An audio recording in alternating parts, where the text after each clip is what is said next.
Mike Shanahan's Denver Broncos can win the West with victories in these last 2 weeks, but they can also be eliminated with a loss here today.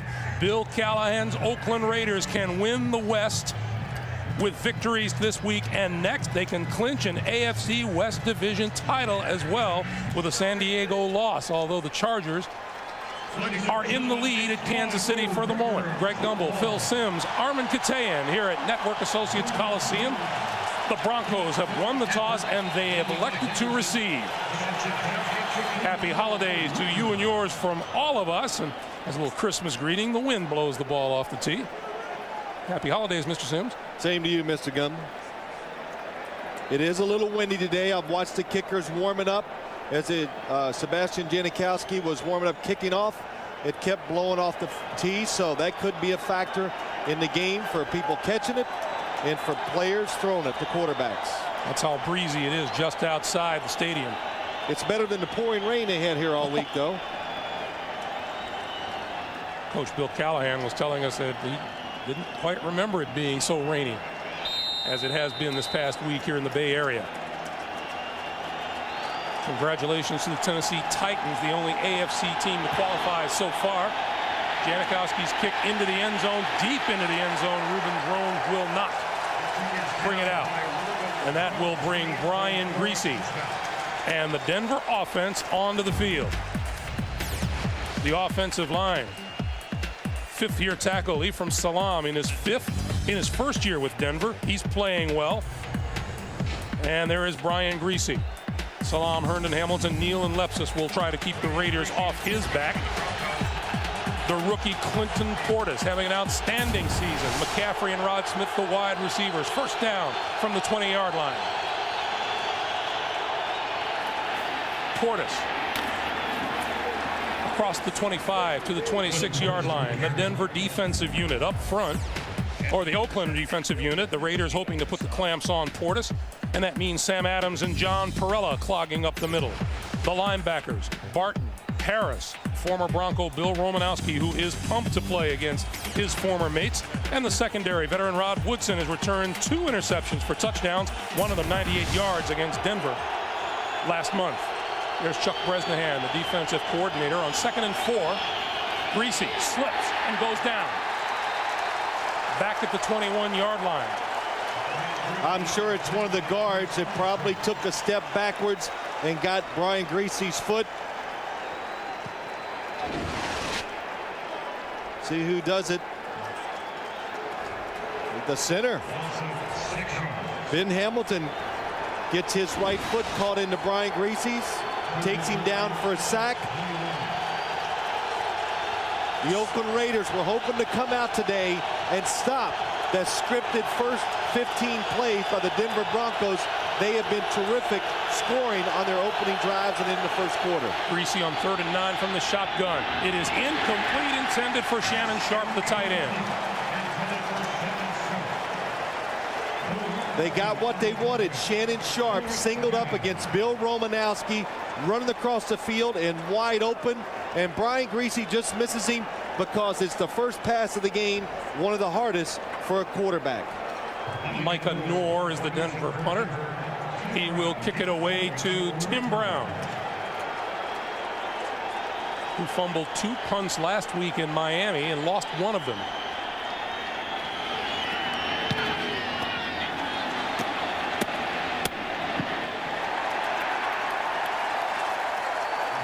Noor's punt is a terrible punt as we welcome those of you who watched Washington defeat Houston 26-10.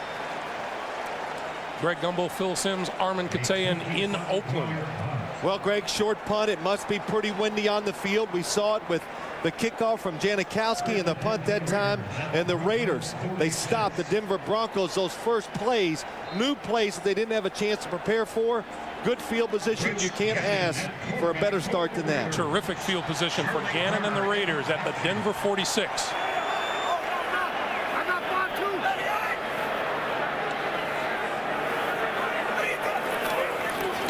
Gannon, short drop, plenty of time, and then throws over the middle, and it's grabbed at the 40-yard line by Jerry Porter. The Oakland offensive line, big and talented. That describes Pro Bowl right tackle Lincoln Kennedy to a T. Tim Brown does the honors. The last time we played the Broncos, Gannon completed 22 passes in a row, so I'm sure they're going to come out and try and stop him early in the game. So we have to get him off to a good start. If we can do that, it's a good chance we'll be able to roll and get this victory today. Well, Rich Gannon is 1 for 1. And on 2nd and 4, from just inside the 40-yard line, he's going to throw again. With time, down the sideline, caught by Brown. Inside the 15-yard line, first down Oakland. Well, when you give Rich Gannon time, what it does, it just allows receivers to get down the field and get to the open spaces. The Denver Broncos, they come with a different look, but look at the space Rich Gannon has. The offensive line does a terrific job, and he's able to throw a strike to Tim Brown down the sidelines. 27 yards on the pickup. The Denver Broncos have done 2 different defensive fronts.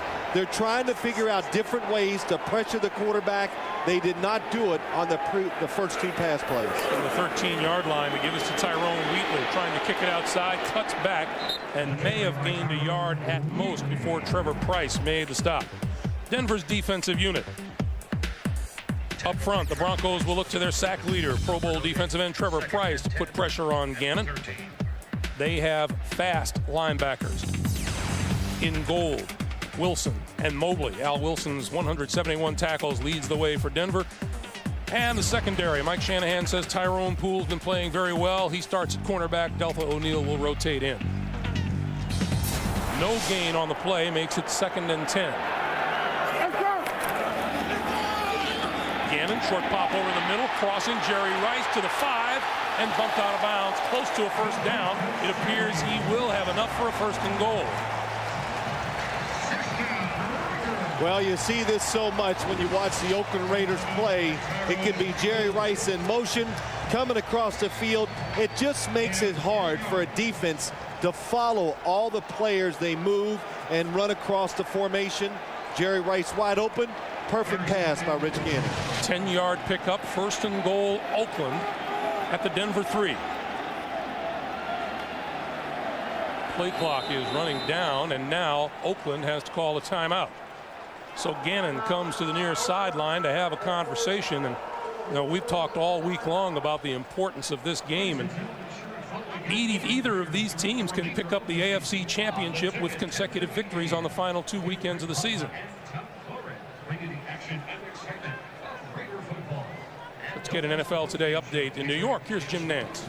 All right, Greg and Phil, some saw it earlier. The Chiefs kept their drive alive. A challenge by Marty Schottenheimer on a spot, denied. It sets up Michael Husted, signed just this week. He connects from 38 yards. We have 40 seconds left, and San Diego is driving at midfield. Let's go back to you. We'll keep you posted.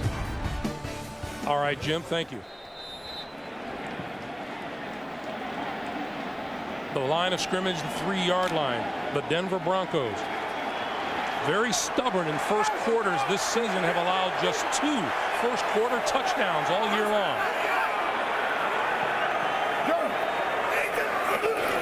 Straight ahead, Zach Crockett to about the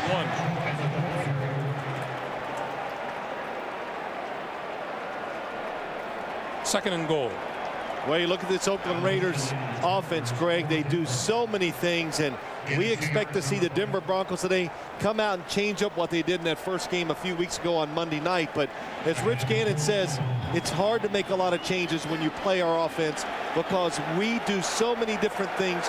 We can adjust, and we can make you mess up just because of how many things we try.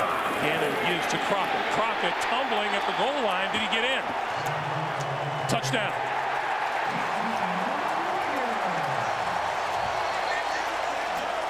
It looked like Zach Crockett actually fell over players on the ground and got in for the touchdown.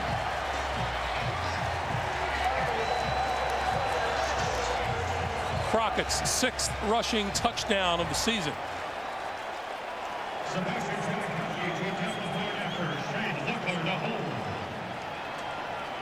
Janikowski has been perfect on 43 point-after attempts this season.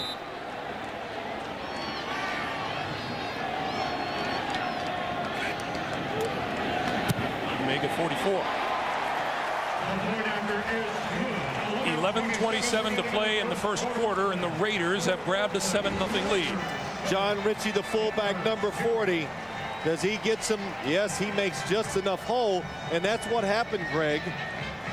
Zach Crockett falls on players who are on the ground, but his body never touches. He gets into the end zone. Once again, let's get an NFL Today update from New York, and once again, Jim Nance. Jim. All right, it is over, Greg and Phil. It is over in Kansas City as the Chargers were trying to desperation drive. Brees completes the pass to Caldwell. However, he coughs up the football, and Kansas City wins it 24-22 right there in that Wild West division. Let's go back to you. All right, Jim. The updated standings in the AFC West look like this. The Chargers and the Chiefs are both at 8-7. And as we said earlier, Denver and Oakland, either one of these teams wins their final 2 games, they win the AFC West. Well, we saw and heard, I shouldn't say it, yeah, we saw it too, but we definitely heard the tension in both of the head coaches, the players. When we talked to them, they were so excited to play in a game that's so big during the regular season. Ruben Drones deep for the kick. Janikowski puts this one to the goal line. Drone to the 20. And out to about the 28 and 29-yard line. Let's check in for the first time today with Armin Katayan. Armin. Thanks, Greg. Bill Callahan, this is exactly the kind of start he wanted. He said, we really want to set the tempo defensively in this game.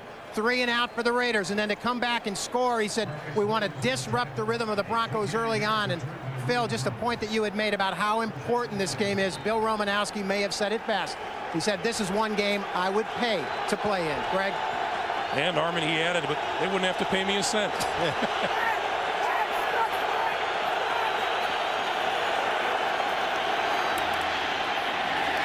Straight ahead across the 30 to about the 32-yard line. Eric Barton with the stop. Well, there's so many things to talk about in this game. And, you know, first off, just looking at this Denver offense, it's pretty simple. When you play the Oakland Raiders now, even more than earlier in the season, they're pretty simple. They don't try to trick you.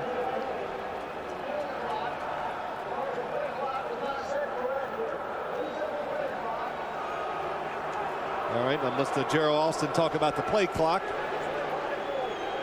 And he's still talking about it. Yeah, he'll stop. Well, he hasn't. No, he yet. won't. Okay, here I go. But the Raiders are simple. They're just going to guard you man-to-man outside. They're going to cover your receivers one-on-one, and we're going to try to stop you to run. The passing game is simple. Can you beat our players? Portis to the left side. And he's run out of bounds just across the 30-yard line by Napoleon Harris. Clinton Portis says his first reaction is to try to beat people around the side, but he also said, you know, I kind of feel like I'm an inside runner where you have some options. Well, Greg, when you're really fast, your first option is, or your first thought is always, let me just try to outrun him, and that is Clinton Portis, and he has been quite a surprise, or not a surprise, but doing so much better than a lot of people expected. A second-round draft pick, good inside and outside runner.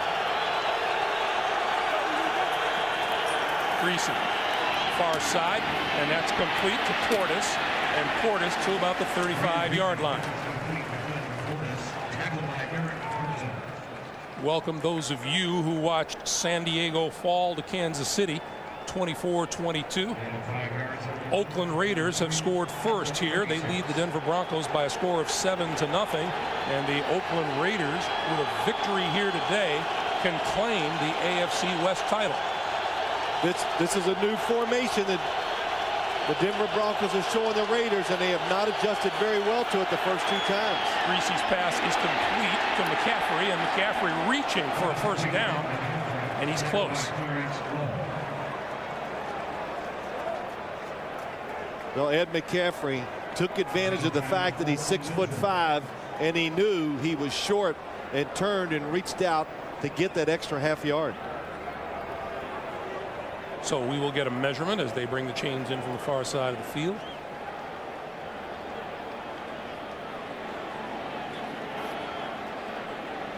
And you can see it's close because Greg or I, neither one of them we're not going to guess. No. And he gets it. First down.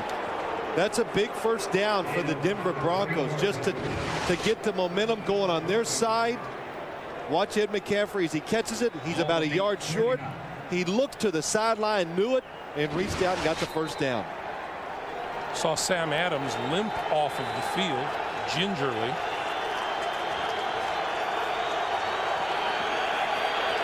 First down, Denver. Quick pass, tip, and it falls incomplete.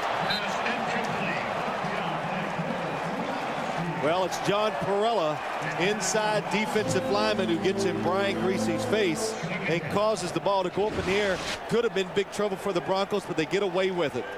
Oh, he gets his hand on it.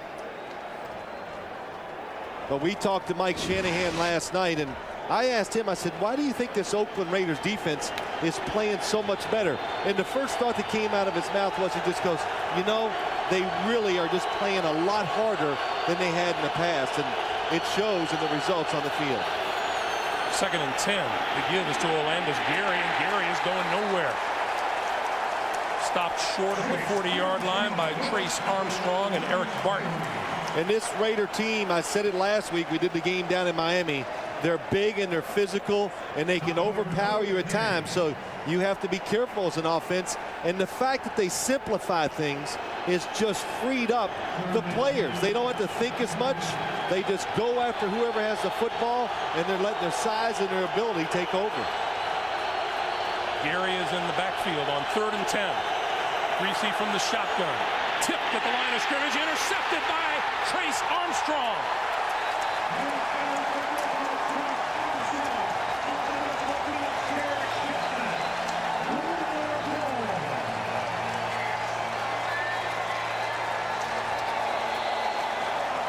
A sack and now an interception for number 93, Trace Armstrong. And we're still in the first quarter.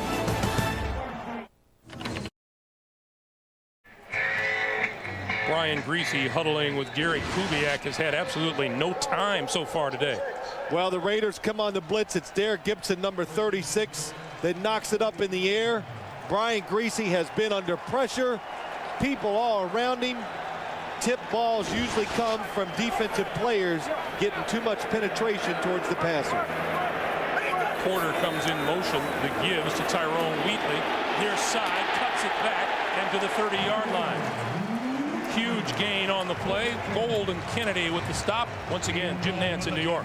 All right, thank you, Greg. Baltimore and Cleveland trying to stay alive. Really an elimination game going on at Baltimore. Cleveland strikes first. Jamel White from 3 yards out. 7-0 Cleveland here. Let's go back to you, Greg and Phil. All right, Jim, 8 minutes now to play here in the first quarter. Raiders, for the second time today, starting a drive in Denver territory. Well, Greg, we talked about Denver's defense trying to come up with some different ways to get to Rich Gannon. 3 down linemen this time, 3 linebackers, and they really want to try to get some pressure from the outside. Wheatley, big hole up the middle, inside the 20 to the 16-yard line. And what they did, the Raiders gave them a formation. Denver adjusts to it. They got some smaller players in there, and watch the hole that is created for the Oakland Raiders. Tyrone Wheatley, nobody around him. Tackled by Izell Reese and Ian Goldin of 14 yards. 14-yard pickup. Rice to the near side of the field, and Denver wants a timeout right here. Clock stopped, 7:05 to play in the first. Oakland leading and driving. Just part of the scenery here at Network Associates Coliseum. The Raider faithful on hand to cheer their team. They're leading 7-0, and they've reached the Denver 17-yard line. Wheatley. And Wheatley, grabbed by Trevor Price, shakes away and makes it to the 20-yard line. Well, you look at Trevor Price. Mike Shanahan and Trevor Price exchanged a few words a couple weeks ago, and that little feud is over. And Mike Shanahan said last week against Kansas City, Trevor Price played his best game of the year. Just hustle to no end. When you say exchanged a few words, not to each other, Yeah. through the media. Through the media, and it got a little out of hand probably, but it served a purpose for both. It's made Trevor Pryce really concentrate on what he's doing, and he played very well last week and off to a good start this week. Loss of 3 on that play, 2nd and 13. And they moved Trevor Pryce inside to allow him to rush the passer. Charlie Garner. Garner to the 15, to the 13, close to the 12-yard line. Well, this is one of those little screens they throw to the outside to Charlie Garner, and it rained so much here during the week that Bill Callahan actually put in 2 different game plans. And in case the weather was really bad, this was going to be a way to get to the outside, to throw the ball, to get the outside runs, and let his skilled players have a chance. But as you can see today, the weather was beautiful. 3rd and 5. Gannon. Complete to the 5-yard line. Inside the 5, Charlie Garner has the first down. Well, that's a good job by Rich Gannon and Charlie Garner. But I can tell by just watching this Denver defense, they're trying to be more aggressive. They're getting after the quarterback. They're trying to play man coverage down the field. But it's hard to cover so many good weapons if you don't make the quarterback hurry up his decisions. Gannon 5 out of 5 to 4 different receivers today. 1st and goal. Crockett in the lineup behind Gannon. Gets the handoff. And gets a couple. Al Wilson, the middle linebacker, with the stop. Well, when you see Zach Crockett come in, we did the game in Miami last week, and Zach Thomas, the middle linebacker for the Miami Dolphins, says when he comes in, they might be one of the best short yardage running teams he's ever faced. But you can see the Denver Broncos, they play him twice a year. They're ready for it, and they have stopped him cold so far today, running on those, trying to get those short gains inside. I think back to what Trevor Pryce told us about that big offensive line. He called them monsters. Oh, he did. He gave them a lot of credit. It's tough to get past this Raiders offensive line. Gannon has it batted in the air, incomplete at the line of scrimmage. Lionel Dalton appeared to get a hand up. You know, good job. I don't know why more teams don't do this against the Raiders. They take short drops. It's hard to get to Rich Gannon, and Lionel Dalton anticipates the throw and knocks it down. Watch 94 in the middle of your screen. Good job of pushing the offensive lineman back towards Rich Gannon, and then enabled him to knock the football down. 3rd and goal. Garner and Ritchie in the backfield.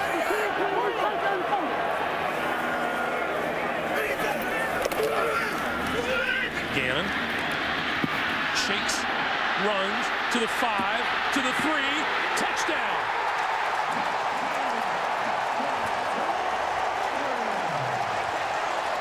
One other thing, Trevor Pryce told us last night, he says, Rich Gannon has shrugged away from me so many times the last few years, I can't remember. I think even Rich Gannon's surprised he gets in the end zone. Trevor Pryce makes him leave the pocket. They get in there. Look at the Denver Broncos chasing him. It looks like he's going to go down. He finds a little seam. Terrific run by Rich Gannon. Gannon's 3rd rushing touchdown of the season. Janikowski's extra point is good. And with 4:14 to play in the first, the Raiders have jumped on top by 2 touchdowns. The numbers on the Oakland scoring drive. Denver this year has allowed 34 first quarter points, and 24 of them have been scored by the Oakland Raiders. Brian Griese, whose pass was batted in the air. Trace Armstrong's first career interception set up that touchdown. This is Drones on the run inside the 5 to the 25 and out close to the 30-yard line before he is brought down. Brian Griese will now try to get things back on track for the Denver Broncos right after this.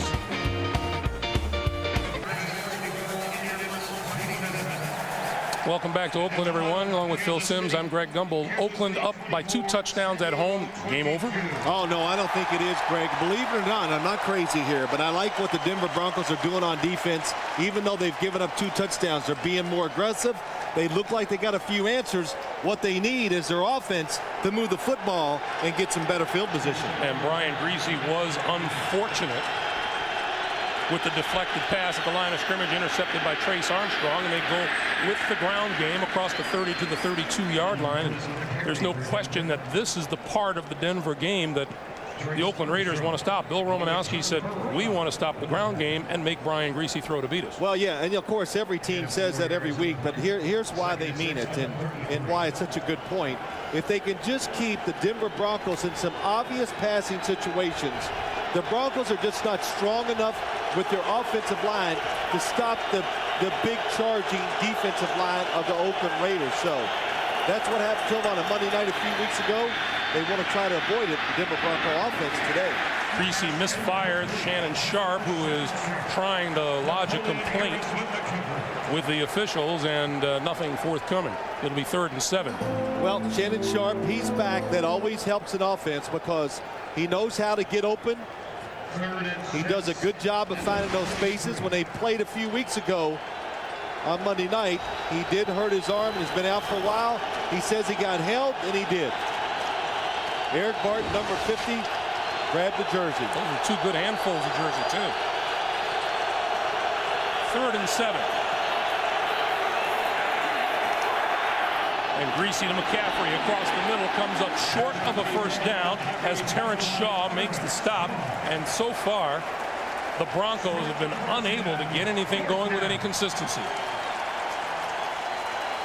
Well, so much has been made, Greg, of the Oakland Raiders. They've got a lot of people hurt in their secondary, but I thought all the reserves last week against the Miami Dolphins played pretty well, and they're off to a very good start here against the Broncos. Nor's first effort wasn't very good. Just a 25-yarder. Tim Brown is deep.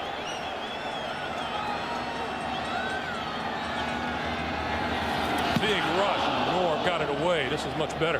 Fair catch called for, and Brown makes the catch, and he was hit, but he didn't go down, and there's no penalty marker.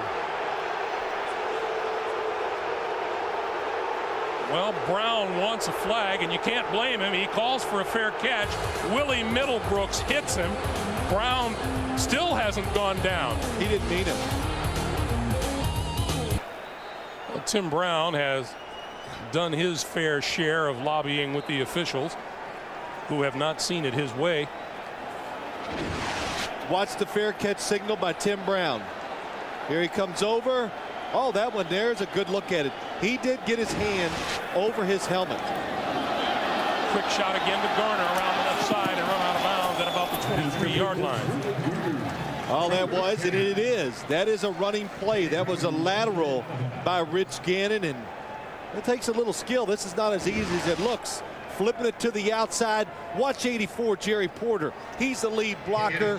Terrific job. Denard Walker actually goes down to the ground to protect himself. You know, you're saying it's not as easy as it looks, but they're making it look pretty easy. Yeah, they are. They're off to a good start. Field position has helped them in the first 2 drives. This time, they're going to have to go the hard way. 2nd and 4.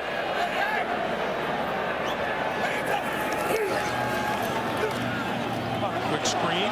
Garner, 25, 30. Out of bounds at about the 33-yard line. It'll be a Raider first down. Their first 2 possessions, the Raiders, started in Denver territory. Both resulted in touchdowns. Now they are getting penetration and pressure on Rich Gannon. Much better than they did in the Monday night game.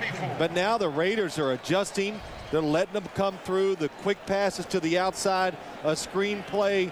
All those types of plays will make a defense slow down and a defensive pass rush start looking for the little adjustments.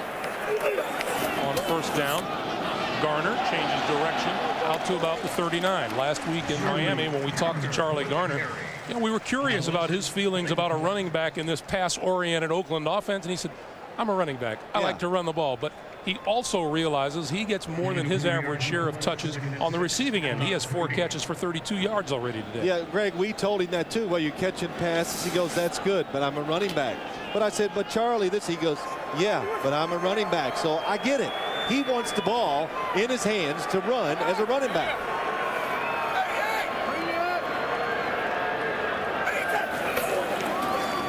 Tyrone Wheatley. And Wheatley to about the 40. But just about a little more about Charlie Garner, even though he's not in there. The way the Raiders are using him, he's such a good player. This guy really is. All the opposing teams talk about him. They say wonderful things. But the way the Raiders are using him, they're going to stretch his career out an extra couple years. And in about 2 or 3 years, he's going to be glad that he's not running the football 25 times a game up the middle against some of these defenses. 3rd and 4. Rice in motion, going across the field. Gannon looks both ways and incomplete, in and out of the hands of Wheatley. Well, that was another good job, Greg. Pressuring the quarterback, tighter coverage down the field, took away Rich Gannon's first option. And what did Mike Shanahan say? He said to his defensive backs this week, do not be afraid of the names on the jersey of those Raider receivers. You know, he's talking about, of course, Jerry Rice and Tim Brown. Shane Leckler, not a good kick at all. Wobbly and short, but it takes a Raider bounce and rolls out of bounds at right around the Denver 30-yard line. We're to play in the first quarter. Here's the different look. Clinton Porter split out, 3 receivers to the right. Little jump on the line. Whistle blows. That pass will not count. Penalty flag on him, no play.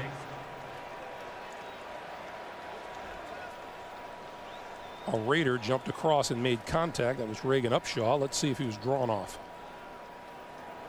Encroachment, 91 defense, 5 yards, still first down.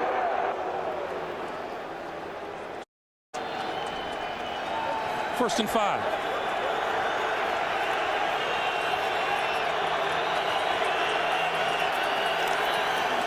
Greasy, quick pass, intercepted. Rod Woodson. Woodson inside the 30 to about the 25-yard line. And Woodson, who picked off Greasy in their first meeting and went 98 yards for a touchdown, turns this one around. Well, it's a blitz by the Raiders. The formations are not messing them up. Here comes the blitz. Brian Greasy is looking for the adjustment by Ed McCaffrey. I don't know if McCaffrey doesn't make the adjustment or Brian Greasy misreads it. But Woodson again inside, taking advantage of the blitz and watching the quarterback. And back on the 11th of November in Denver, this is what Woodson did to Greasy, picking it off at the 2 and going 98 yards for a touchdown. Both sides said that one turned the game and the seasons around for each of these teams. Yes, and the Raiders talked about it. Their season, that was make or break for them. That Monday night game, they won it, and that play was the biggest play, I thought, too, in the outcome. From the 25-yard line. Gannon, quick pitch, bounces off the hands of Tim Brown, and it's out of bounds, and that one is considered incomplete as time runs down here in the first quarter. It has been a busy first quarter. It has been all Oakland at the end of the first quarter. 14-0 Raiders. We'll come back to Network Associates Brian Greasy and Gary Kubiak on the sidelines. Greasy victimized by a second interception in his last 4 passing attempts. Gannon looking, throws, near sideline. That is complete to number 81, Tim Brown. Let's go back to the interception. Well, it's just a clever blitz by the Oakland Raiders. Brian Greasy again under pressure. They brought a lot of blitzers. They played zone behind it, and Woodson just read the quarterback. And Ed McCaffrey's going up and talking to him. It's, you know, those are, for me, it's hard to decide who made the mistake, but whatever, it results in an interception. From the 13, Wheatley, close to the 10-yard line. And, you know, understandably, all of the conversation, especially in Denver, has been surrounding Brian Greasy.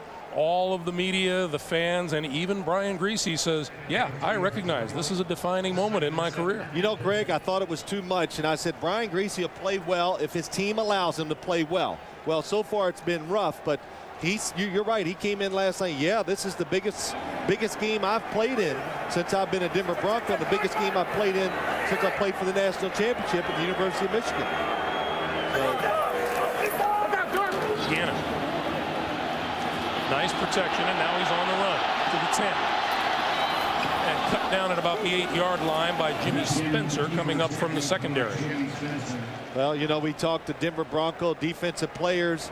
Trevor Price, we talked to him last night. He goes, Rich Gannon can move around. He doesn't run down the field even close to what he used to do, but when he has to, if that's all there is, he will gain some yards running the football. How about that protection for Gannon from the monsters? Well, you call them the monsters because we get a chance to walk by these guys in person, and it is really intimidating to see the size of Lincoln Kennedy, Mo Collins, Barrett Robbins. Gannon calls timeout before the play clock winds down on him. So 12:55 to play in the first half. The Raiders leading by 14 and threatening to get more. Inside the 10-yard line, Garner alone back.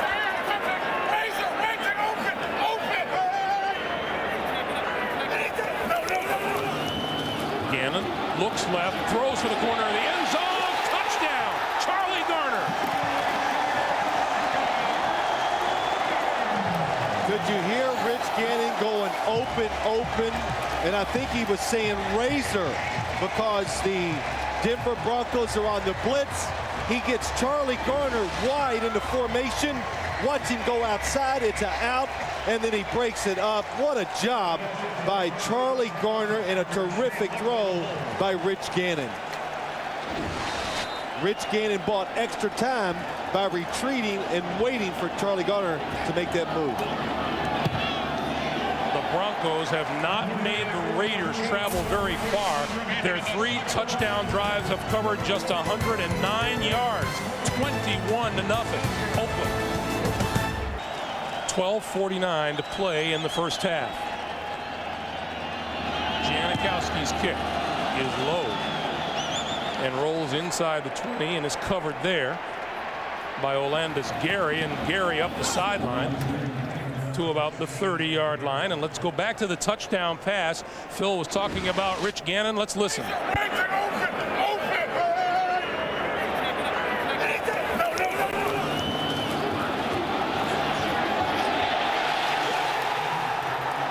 Phil, what does razor, open translate to? It means a touchdown. That's what it means. But hey, look, there's so many things I want to say about that play.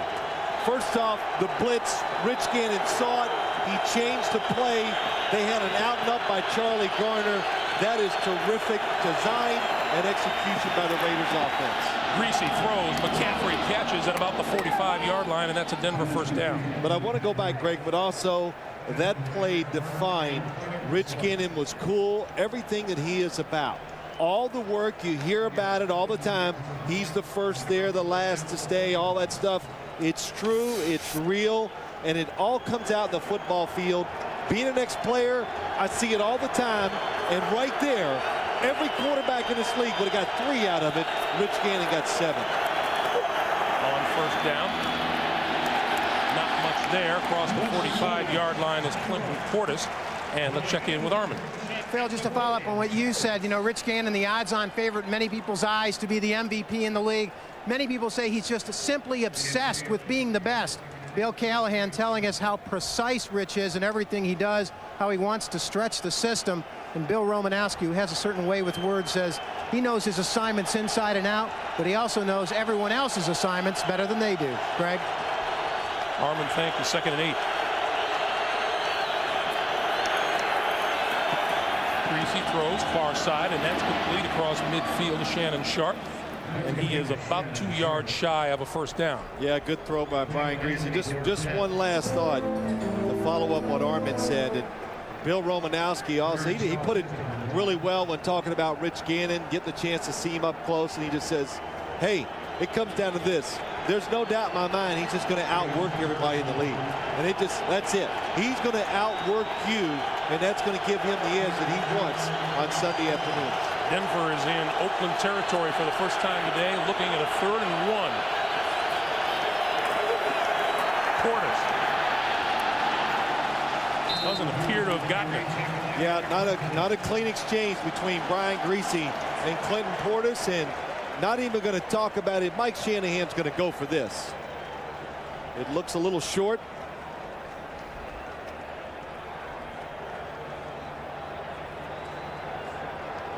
that is going to be about a yard short of a first down. Watch Bill Romanowski lined up against the tight end. Dwayne Carswell. Inside.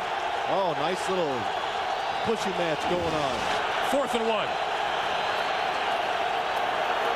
First down and more.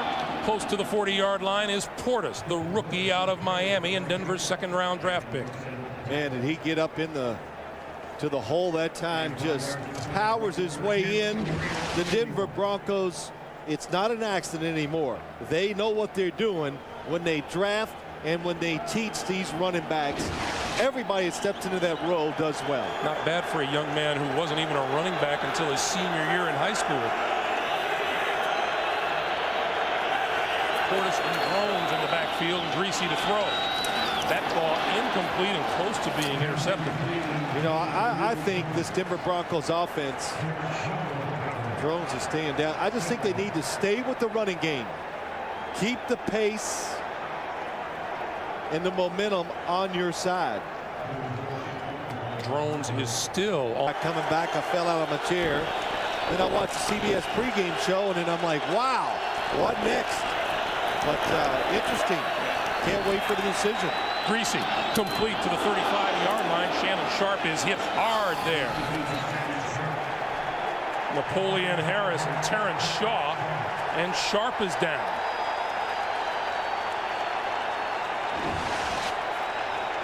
Greg, I'm sorry, but you were right. Just the collision.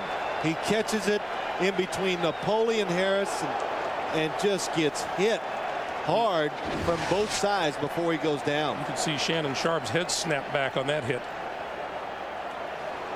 And he is down at the 37-yard line, and the clock is stopped with 9:19. You know, that was a good illustration of what Mike Shanahan said. He goes, this Raider defense, they just play harder. They're playing. I thought it was suspicious when I found you throwing in the lobby this morning. Yeah, right. Shannon Sharp walks off the field a little slowly. Dwayne Carswell has replaced him. I like it right next to you, my man, where it's soft, warm. Always warm. And we will not get hit. It's good. 3rd and 4. Greasy. Over the middle. Incomplete. In and out of the hands of Portis, the rookie. And we're not going to get a field goal attempt. Brian Greasy staying on the field. Brian Greasy afforded protection, just a little off target. And when you're throwing the running backs, they don't catch a lot of passes running those routes down the field. So you have to be very precise. So Mike Shanahan will forsake what would be about a 53-yard field goal attempt. It's 4th and 4.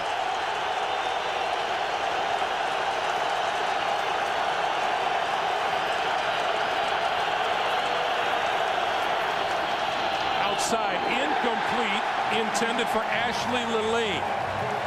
Charles Woodson was over there covering. The ball goes over on downs. The Denver Broncos come up shy. It's still 21-0 Raiders. We welcome you back to Oakland. Greasy. Well, Brian Greasy's going to look at that book, but I think he knows what's going on.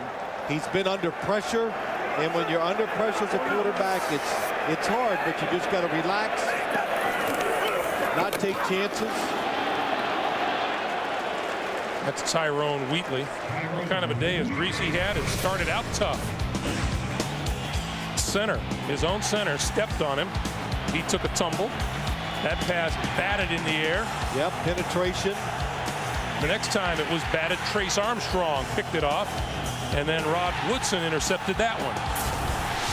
So you got pressure on the quarterback, penetration by the defensive line. That makes him uneasy, and it's made him off target with a couple throws. Wheatley again. And Wheatley to the 42. Clock continues to move, coming up on 8:15 to play in the first half. You know, I kind of like this new Raider outlook today. They're running the football a little more than we've seen in the past, that's for sure. You know, that in itself would be a little bit disconcerting to a defensive coordinator who's prepared all week to stop Brown and Rice and Porter and Jolly. Well, I guess too, Greg, when you're up 21-0 midway in the second quarter, it might change your thoughts too on what you're going to do on the offensive side. 3rd and 3.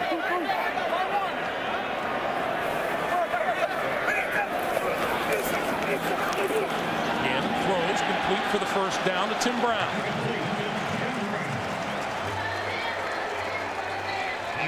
It's so strange how things happen from one week to another. We talked about what an unusual day it was for Tim Brown last week against the Miami Dolphins. He dropped a potential touchdown pass at the goal line. He wasn't very involved in the offense, and a complete turnaround here today against the Broncos. Well, you know, it's like a good quarterback. It's almost impossible to keep a wide receiver who has a bad game. 66. You know, I wouldn't want to be the guy covering him the following week, because there's a reason why he's been in the league so long and so productive. He has pride and good ability. Gannon throws this side. Tim Brown again, and Brown to the 45-yard line. That is Rich Gannon's 404th completion of the season, and that ties him with Warren Moon for the NFL single season high. Warren stopped by the booth. Saw him today, looks good. He's doing the game on radio today, but again, I said this earlier, they are playing more aggressive on defense, but unless you pressure the quarterback, you're not going to get the reward of what the defensive backs are doing.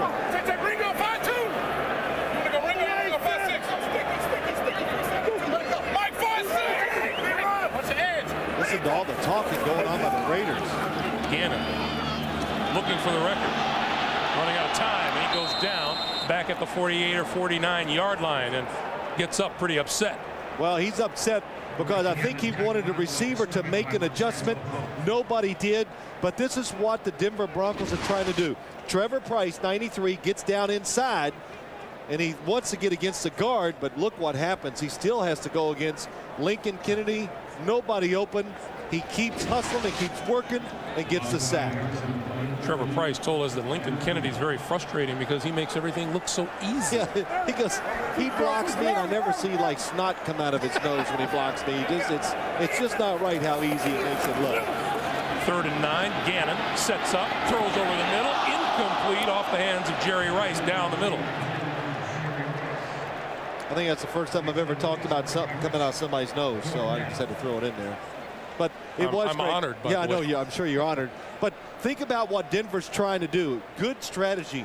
Take your best pass rusher, Trevor Price, get him off of one of the best pass blocking tackles in the league, and put him on somebody else. And it's worked pretty well so far for Trevor Price and Denver. Delpha O'Neal. Oh, what a kick by Leckler. Leckler floats it into the end zone. And so the Broncos will start at their own 20-yard line after a 51.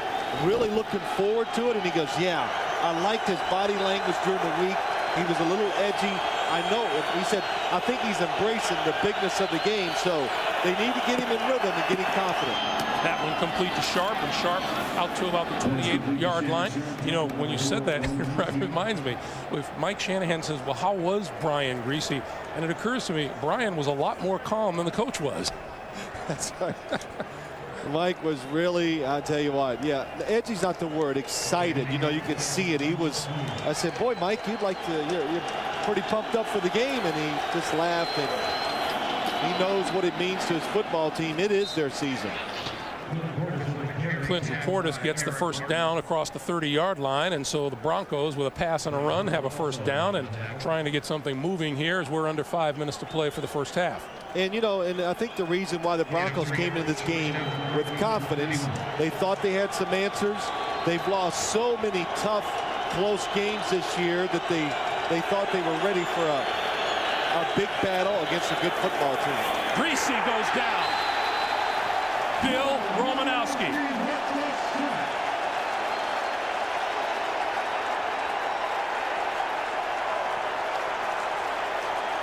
Bill Romanowski just timed the snap of the football perfectly and beat Steve Herndon, who was trying to get out the blocking.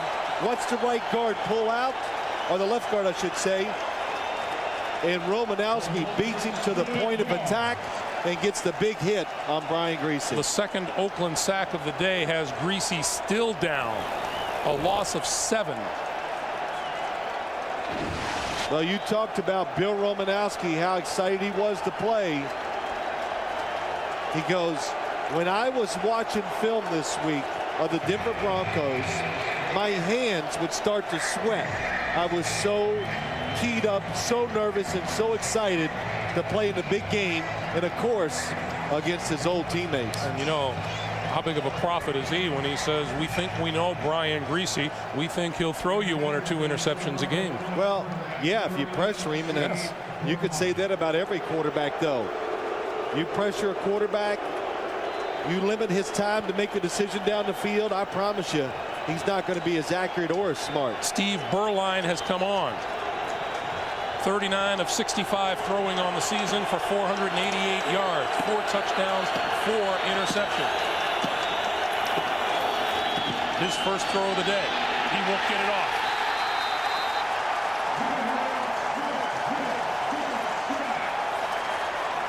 Number 56, Travion Smith. Change of quarterbacks, no change in the approach of the Raider defense. Greg, we talked about it early. Really known pass situations, some offensive lines can still hold up. The Raiders wanted this to happen because they think they can overpower the smaller Denver Broncos team. Boy, Olandis Gary was the one trying to block Travion Smith and just never had a chance. 3rd and 22.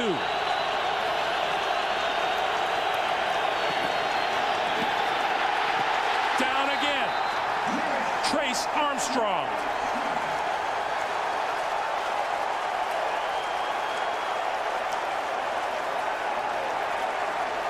Three straight quarterback dropbacks and 3 straight sacks by the Oakland Raiders.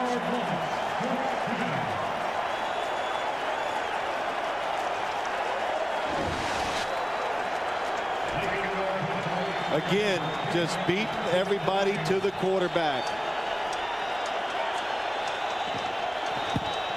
Nor's kick from inside his 5-yard line. Jim Brown with the fair catch made at the 45 of the Raiders. Well, Gannon and the Raiders with 3:03 to work with here in the first half. To Garner. Midfield. And is hit at midfield by John Mobley. And with that completion, Rich Gannon now holds the single season mark for completions. Well, it's funny. The Raiders took out their tight end and they brought in a rookie tackle, Langston Walker, who's about 6'6" and 350 pounds. So you're on defense, you go, well, he's in here. They got to run the football. They change up. They throw a quick pass to the left side and get a few yards.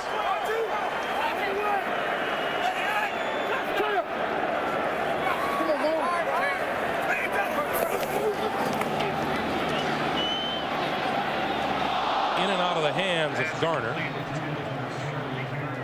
You know, we were talking with Bill Romanowski about Charlie Garner, and he said, I remember when Charlie was at San Francisco and I was at Denver, he made me miss twice on the same run.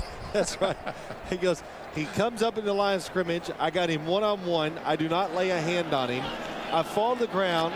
He makes other people miss. I get up, run down the field. I'm going to get him from behind, and I miss him again. So tells you about Romanowski was hustling, but Charlie Garner is a very underrated player in the National Football League. 3rd and 5.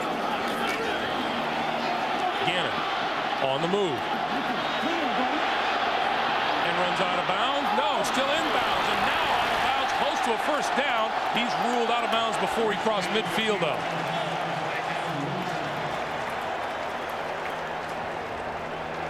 And we have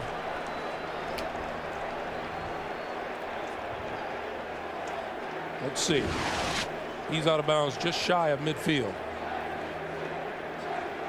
Oh, just got his right foot on. Otherwise, it would have been a first down.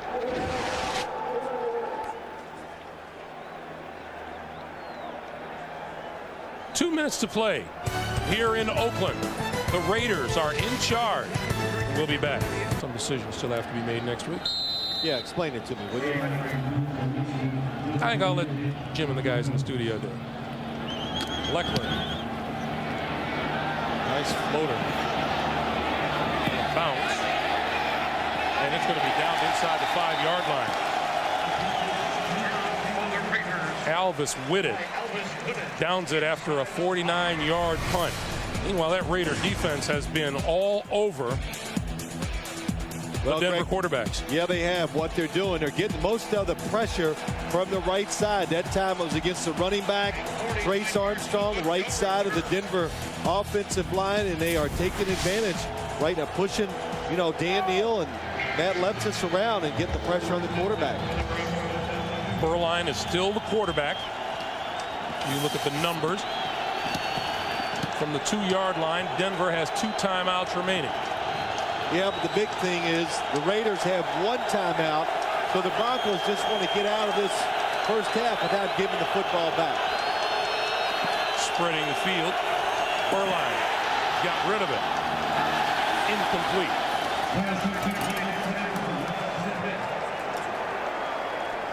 Well, Reagan Upshaw comes unblocked when you have nobody in the backfield. The fact that they got a linebacker, Eric Barton, inside, they outnumber the Denver Bronco blockers, and it's a really good job by Steve Berline just getting rid of the football. Pretty telling that Rod Smith has no catches so far today for the Denver Broncos. Boy, Chuck Bresnahan of the Oakland Raiders, the defensive coordinator, is staying 1 step ahead of the play calling by the Denver Broncos. Berline, deep drop throws, and that caught by Smith out across the 15 to the 17-yard line.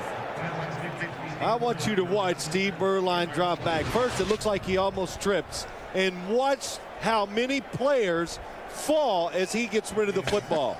Everybody going down into the goalpost. But a good job, good anticipation by Steve Berline getting the throw off. Berline, time this time over the middle. Rod Smith, penalty markers fly. He's out close to midfield, but let's check the flag. That's a 31-yard pickup.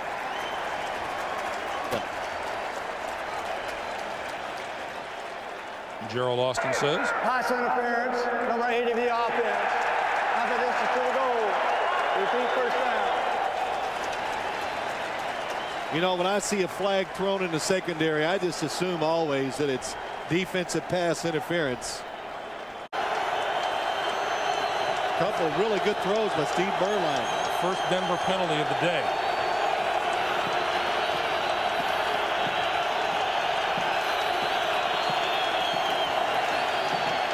Berline going to go deep and has his man open. Lallee, did he catch it? Officials look to each other on the far side, and it's ruled a completion.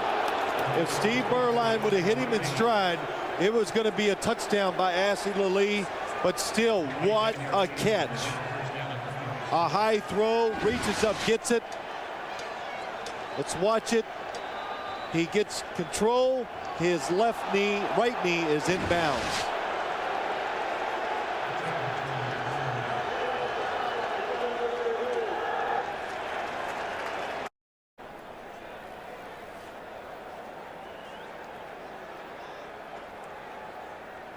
After reviewing the play, the receiver gains control of the ball. The first thing to touch is his right knee inbounds, then his elbow hits out of bounds. Therefore, that's a catch. First down.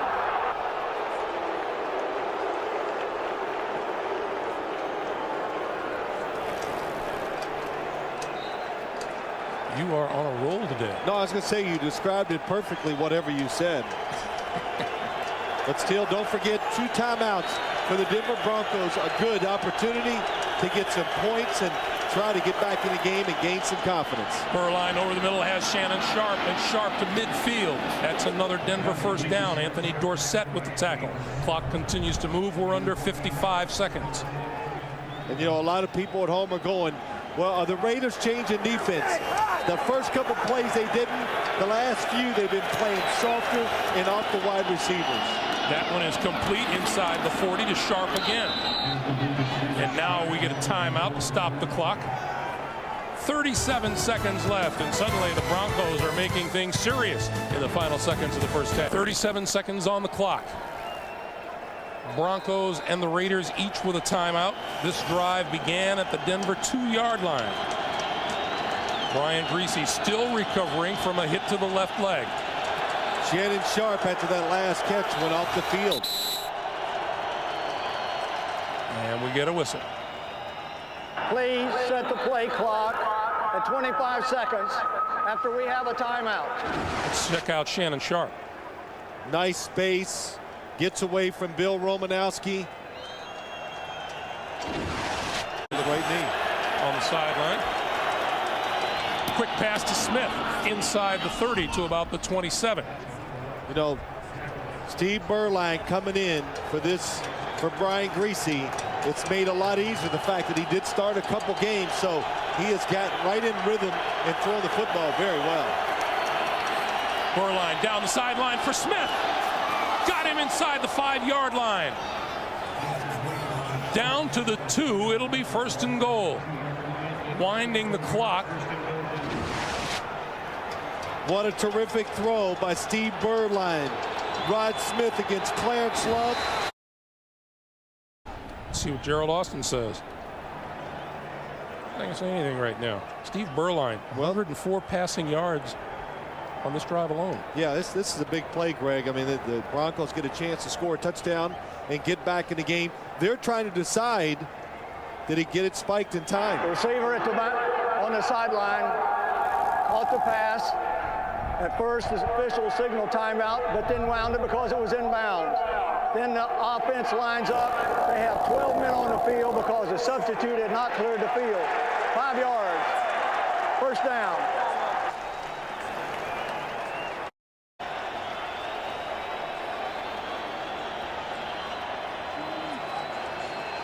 And Bill Callahan, standing on the sideline, wants a timeout. The quarterback had already spiked the ball. The play counts. Therefore, the review came too late to be reviewed. It's 1st down. Now, did he say he was going to review the play? Okay, but you can't say a play didn't happen if you got penalized. So once they mark the penalty off, that means the play happened, and the Denver Broncos, penalty marked off, so they get a chance to kick the field goal. And Jason Elam will attempt a 25-yarder. And now the Oakland Raiders call a timeout. Just to get organized. So it'll be a 30-second timeout. Gerald Austin. The sideline. At first, official gives a stop the clock signal, and then he gives a whine. That makes the clock alive. The ball's brought in and spotted and spiked. When it is spiked, Denver had 12 men on the field. That's only a 5-yard penalty. That's where we are at this. 25-yard field goal attempt here by Jason Elam.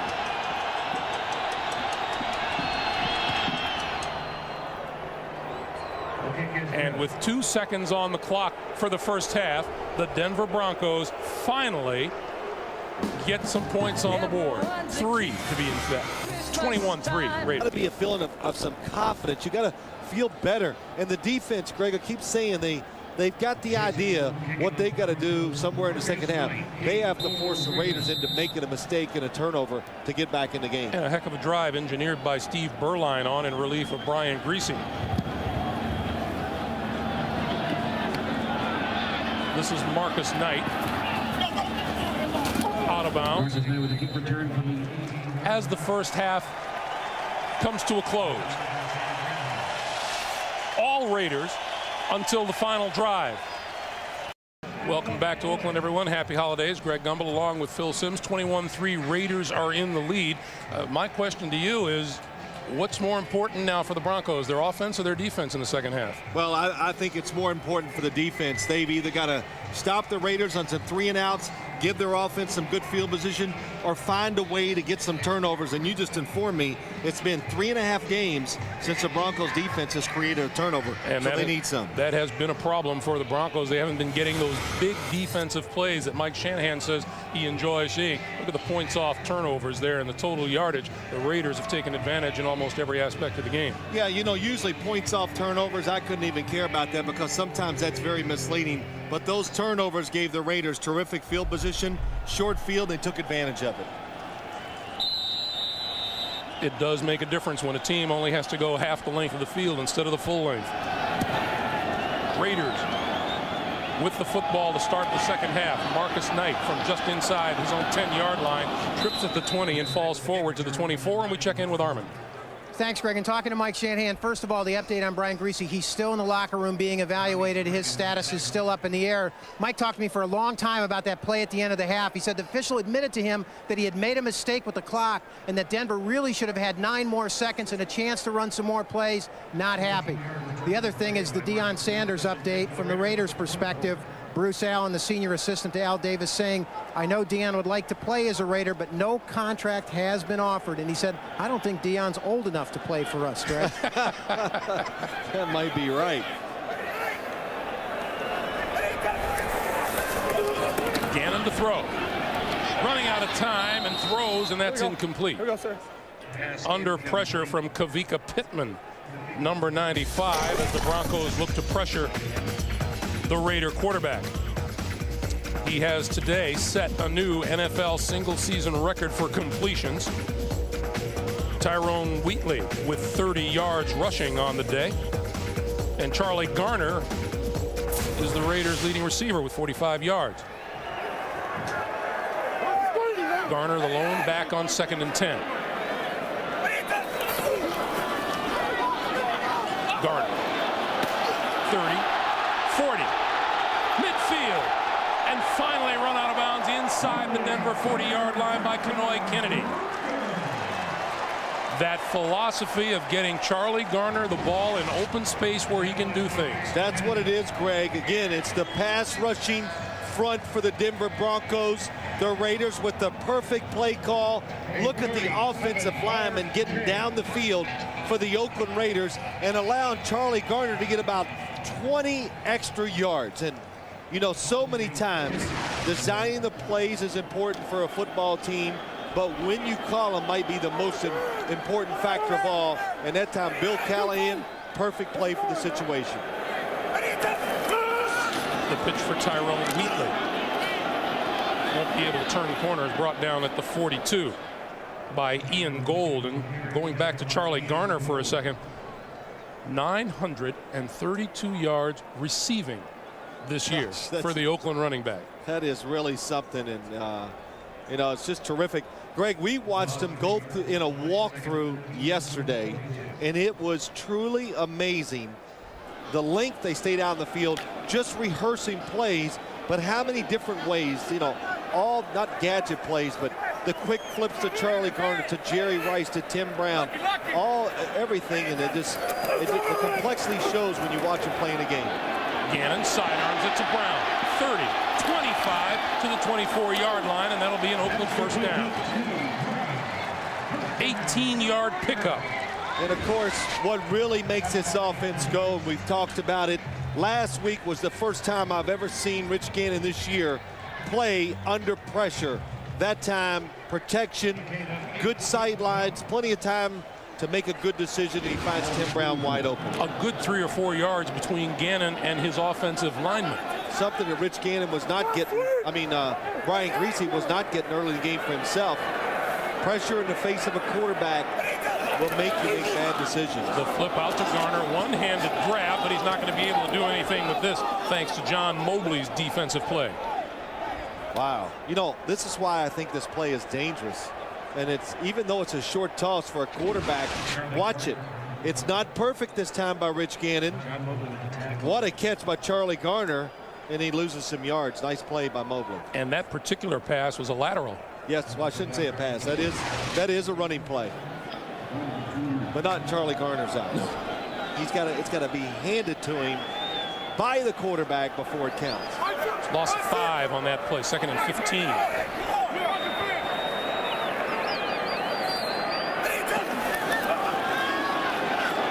Gannon over the middle, Jolly in and out of his hands, incomplete. Doug Jolly, the rookie tight end out of BYU, who used to be a quarterback. Yeah, that's right. Went to Brigham Young University as a quarterback. Wide open is right. Rich Gannon a little off target with the throw, and well, you had a good little story about Doug Jolly last week being the leading receiver, right?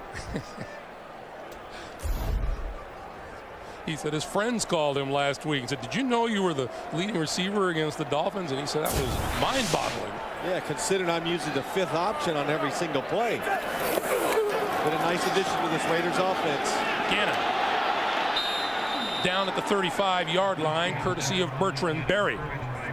Well, that was a good series by the Denver Broncos defense. Really just one play was executed against them, and that was a screen to Charlie Garner, who got a lot of yards, but sacking Rich Gannon brings the punter in instead of a field goal attempt. Third Denver sack of the day. Deltha O'Neal will drift back to his own 10-yard line as Shane Leckler gets ready to kick it away.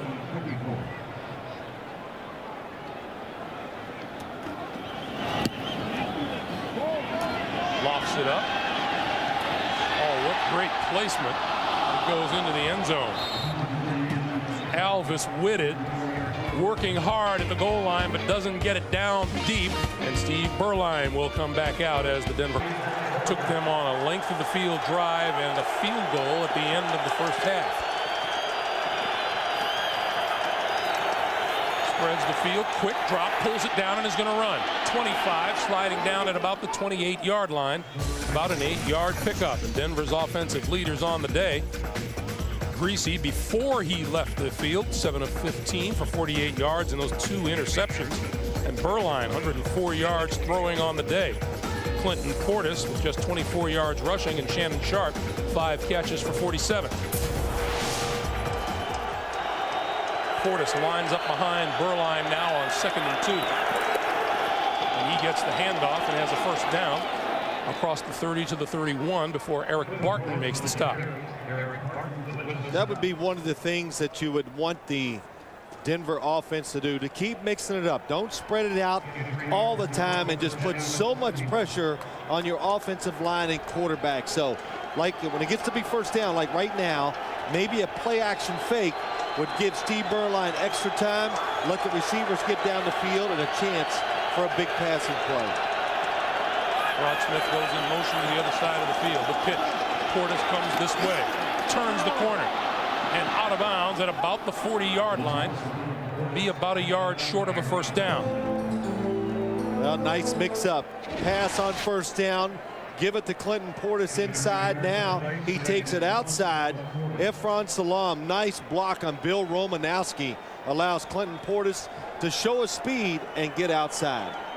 How about we talked with Clinton Portis yesterday. He says he's got a couple of older brothers. He talks to them all the time. And he says, yeah, they both think they're coaches. Yeah, that's right. Doesn't matter if you've ever played. When you have somebody who plays in the National Football League, you coach them week to week. On 2nd and 1. Mike Anderson, his first carry of the day is for first down yardage and more across midfield and into Oakland territory. I swear most of this you see right now is just the effects of what they did at the end of the first half, getting some confidence, getting rhythm, and allowing now the offensive play caller, Mike Shanahan and Gary Kubiak, to get a rhythm themselves, because a lot of times that's what it takes. Get a first down so everybody can get in rhythm, the coaches and the players. And Steve Berline has been able to chalk up some yardage. Line of scrimmage, the Oakland 49. Berline caught by Smith. His forward progress will be marked at about the 45. That'll be about a 4-yard pickup or so. Steve Berline, Greg, you know, he's at one time played for the Oakland Raiders. Well, it seems like a long time ago. I actually played in a game where he was the quarterback for the Raiders. Well, Steve Berline has actually played for Oakland, Dallas, Phoenix, Arizona, Jacksonville, Carolina, and Denver. Berline throws, and that's complete to Shannon Sharp, and Sharp with the first down inside the 40 to about the 38. Bill Romanowski with the tackle.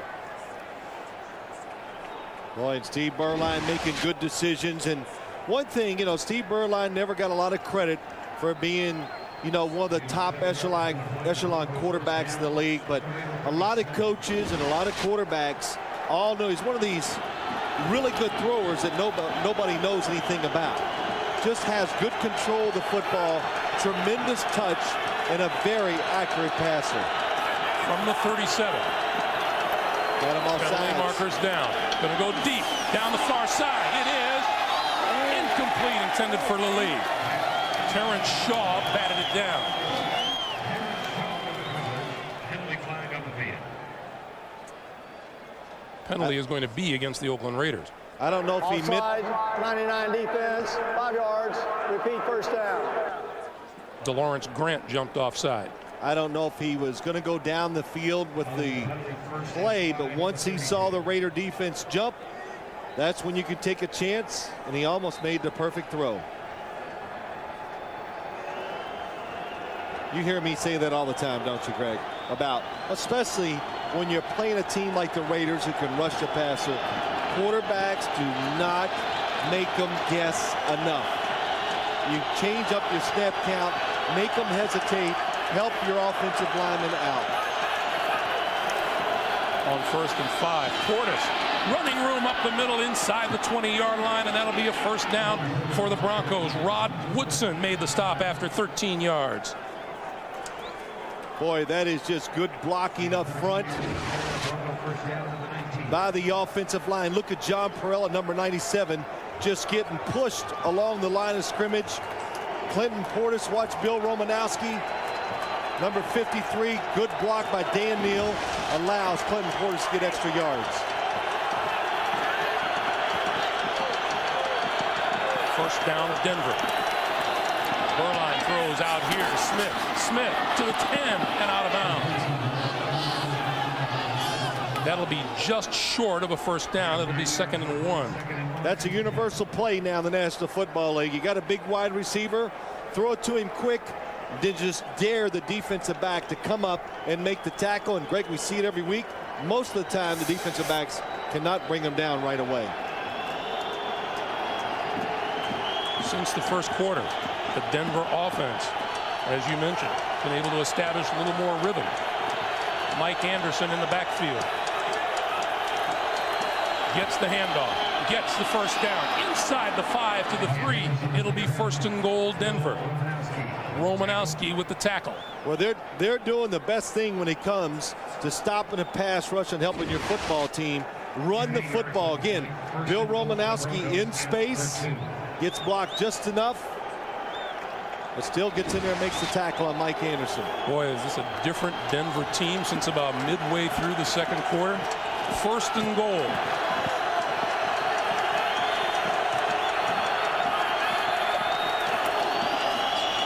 Anderson to the goal line and just short of the end zone.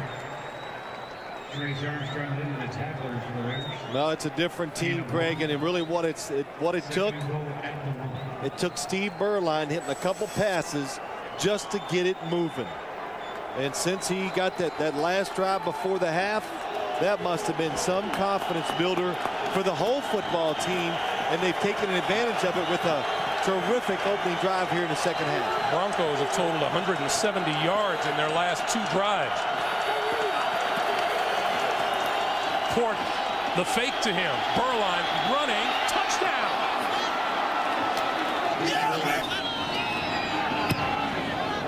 Anybody who had counted the Broncos out of this might have been a bit premature. 21-10 Raiders with 5:17 to play in the third. Barry Cavallina and our ace CBS Sports crew. Greg Gumbel, Phil Simms, Armin Katayan, 5:17 to play in the third. And the Broncos have climbed back into this thing, having scored the last 10 points and now trail the Raiders at 21-10.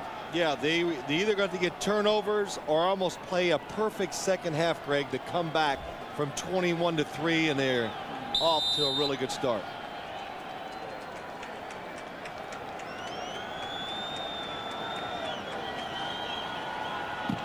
Marcus Knight is deep. And Knight will field this one at the 4. 20. Loose football. Broncos say they have it. Just talking about how the Broncos had gone 3.5 straight games without a takeaway. Number 59, Donnie Reuben Drones covered the ball at the 30-yard line. And there you see it. The Broncos' first takeaway in their last 4 games. The Denver Broncos again. It's still first down. 12 players were in the huddle. Well, you know it doesn't make that man happy. Yeah, what do you think? Oh, boy.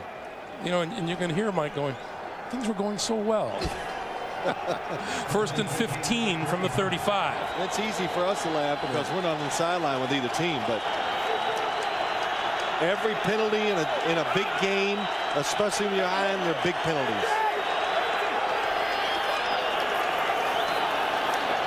Burline down the sideline for Portis. Batted away, incomplete by Napoleon Harris, the rookie linebacker out of Northwestern. He had him.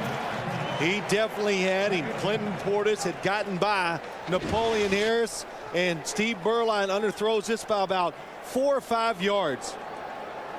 You could tell he had the time, the space in front of him. He just put too much touch on the football. Boy, a nice job. Napoleon Harris at the last second turns and gets his arms out to keep Clinton Portis from catching it. Portis this time flanks all the way to the top of your screen. Loose ball, whistles blow, penalty markers fly. Penalty flag on the field.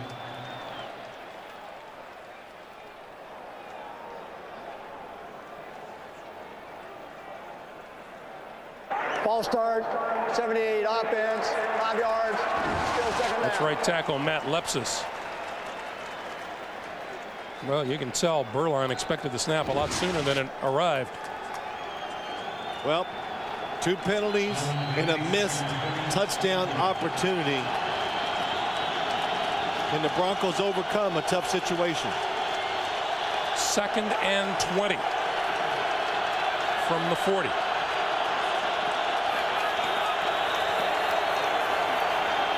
On the slant, Smith dropped the ball. 3rd and 20. Well, it looks like a good throw by Steve Burline. Rod Smith coming underneath, just a little bit behind, but still an easy catch for him. And now what the Denver Broncos, what you really want to do, you want to get some yards to give your team a chance to at least kick a long field goal. This marked the first time in the last 4 games Denver has started a drive in the opposition territory. And they're looking at a 3rd and 20.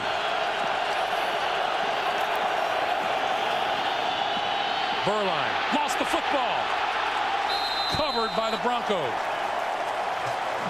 Trace Armstrong knocked it loose.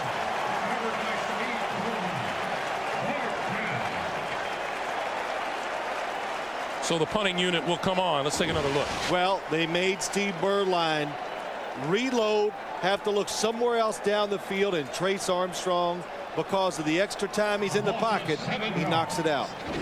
Burline went back and recovered. Not what you call taking advantage of the turnover. They backtracked 17 yards. Tim Brown, fair catch called for and made at the 16-yard line. 4:14 to play in the 3rd quarter. Oakland regains possession from the 16-yard line. The Raiders go back to work on offense. Garner, right side, 20. Oh, you saw that little zigzag movement that Charlie Garner has all of his opponents talking about. You know, one thing the Raiders have done, they've seen the new defensive front by the Denver Broncos. Look at that. Langston Walker, 66, now is blocking Ian Gold, who's actually playing defensive lineman on the outside. And what a matchup in the favor of the Oakland Raiders. That's why they put him in there, and that's why they ran that play to the outside, and it lets Charlie Garner get to the edge of the line of scrimmage very easily. Tyrone Wheatley this time looking for the first down and is close. You know, Greg, so you look at it how teams change according to what the other team is doing. The Broncos trying to get more speed on the outside, put Trevor Price inside. Well, the Raiders, they change, put one of their biggest players in their team against a small linebacker. Good adjustment. Clock coming up on 3 minutes to play here in the 3rd quarter. 3rd and 1. Gannon gives to Zach Crockett, and Crockett's second effort appears to have a first down.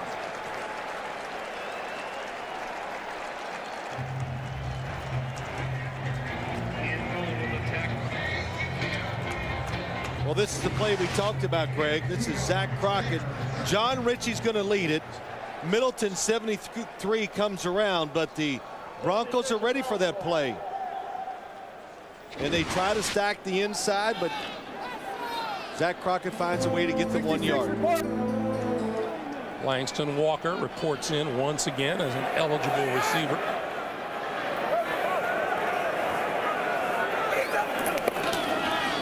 Gannon gives it to Wheatley. Wheatley looking for running room on the right side. He spins forward to the 29. Tyrone Poole with the stop.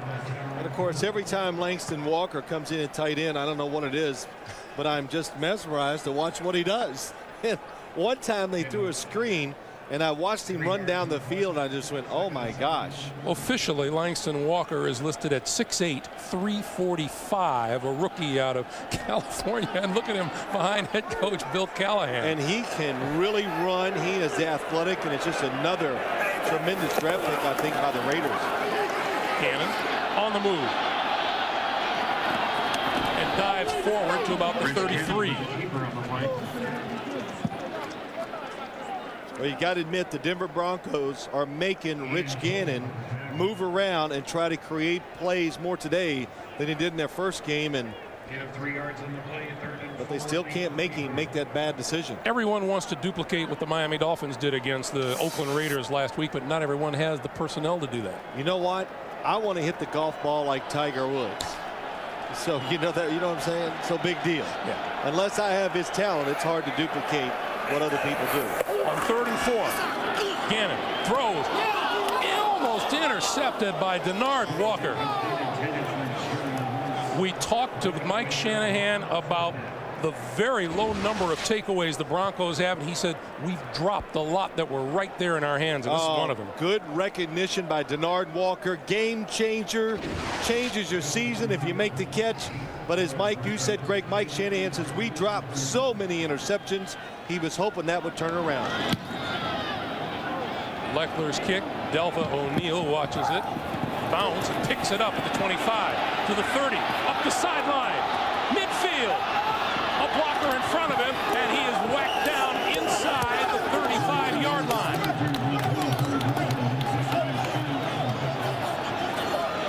Shane Leckler made the stop. A 43-yard punt and a 43-yard return. Special teams have the Denver Broncos back in good field position. Their chances, Phil, as we talked about during the break, that's all the coach can ask for is chances. They've had it, the missed interception, the missed long pass, a good punt return here. That pass incomplete at the 10-yard line, intended for Lilly, and Anthony Dorsett was there to apply the hit, and Lilly is down. Steve Berline trying to anticipate the throw, gets it out in front of Ashley Lilly, just a little too much, and Anthony Dorsett with his speed and size, big hit. Lilly is down. So they check out Lilly. 32 seconds to play here in the 3rd quarter. The 32-yard line. 2nd and 10. Lilly walked off the field under his own power. Berline down the middle. Shannon Sharp inside the 5. It'll be 1st and goal. What a throw by Steve Berline. Terrific throw by Steve Berline. But what's happened, Greg, before when they split Clinton Portis out and they almost hit the long pass down the sideline, the Raiders changed. They left their defensive backs outside. It left the middle open now because of that play. And Shannon Sharp, Steve Berline take advantage of it. 1st and goal from the 2. And before they get this play off, time expires here in the 3rd quarter. That is the end of the 3rd quarter with a score. The Raiders 21, the Broncos 10. We'll come back to Oakland after this message and a word from your local station. You're watching the NFL on CBS. The start of the 4th quarter finds the Broncos knocking on the door. 1st and goal from the 2-yard line. Portis and Anderson in the backfield. Portis, right side, touchdown. And the Denver Broncos have jumped back into this game up to their necks.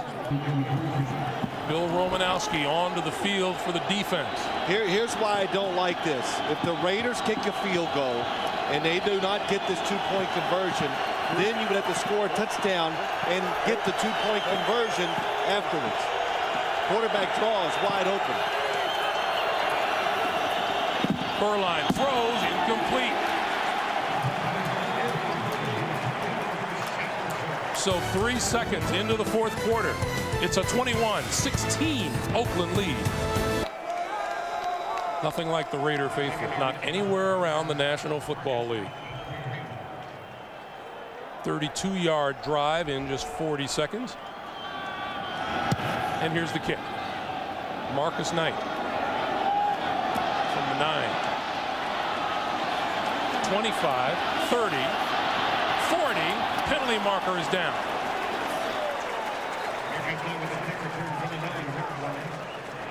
The kicker, Micah Noor, in on the tackle, and here's Gerald Austin.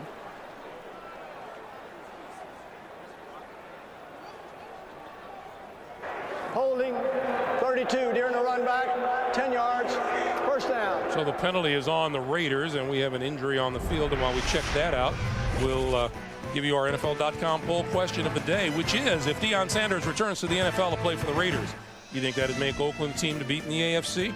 Log on and cast your vote at NFL.com. Well, it's prime time coming back. Wow, look at that. The interceptions, the touchdowns, passes defense. He's won some Super Bowl rings, which he always tells Boomer and Dan about every week. But you know what's surprising, don't you? Look at all those tackles Deion made. See, now, Boomer, you can't get on him anymore. He is a tackling machine. I will say this.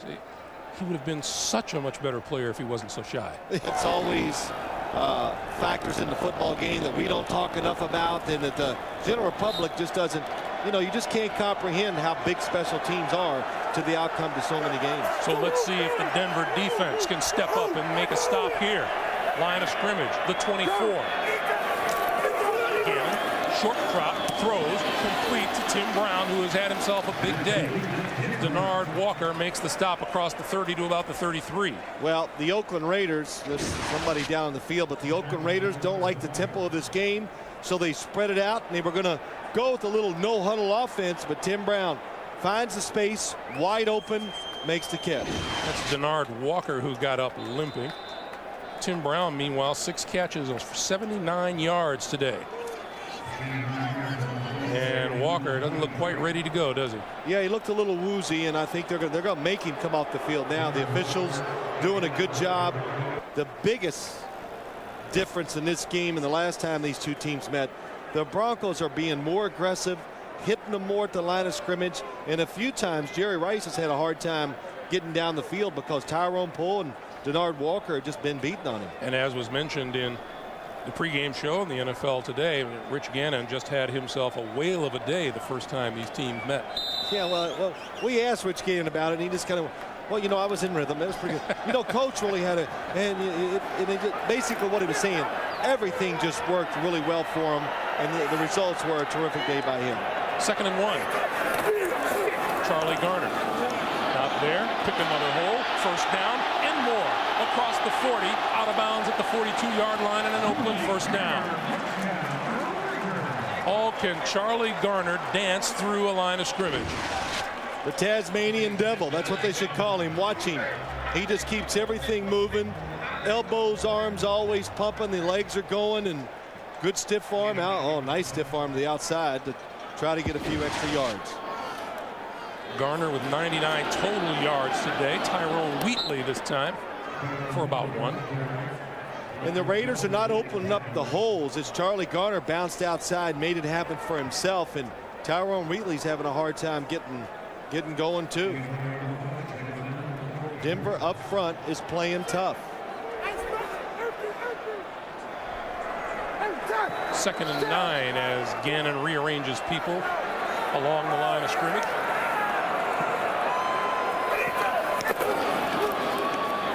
Over the middle, Jerry Rice to midfield, and Al Wilson made the tackle. Let's watch Jerry Rice again. It's easy for these guys to throw and catch when nobody can test a wide receiver and you don't pressure the quarterback.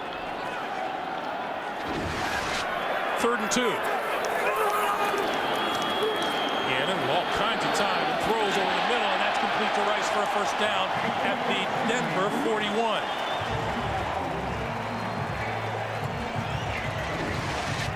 You know, watch Rich Gannon drop back. The Oakland offensive line, they don't even retreat. They just stand right there and take you on. Don't allow you to get them moving backwards so you can pressure the quarterback.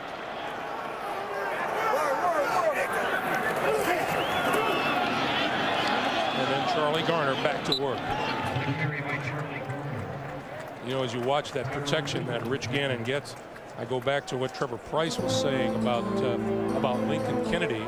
We congratulated Trevor on his Pro Bowl selection, and we saw Lincoln and we congratulated him, and we asked Trevor. He said, "I vote for him every year." It's automatic. He's the best one in the whole game. Nobody can pass block like Lincoln Kennedy said.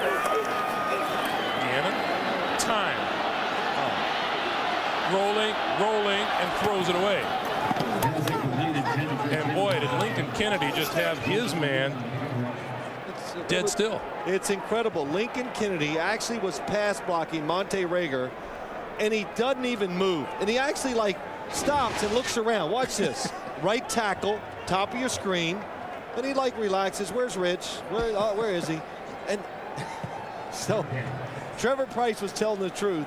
The bad thing about it is he does it and doesn't even exert energy or make it look hard. He says the game moves slow for Lincoln Kennedy.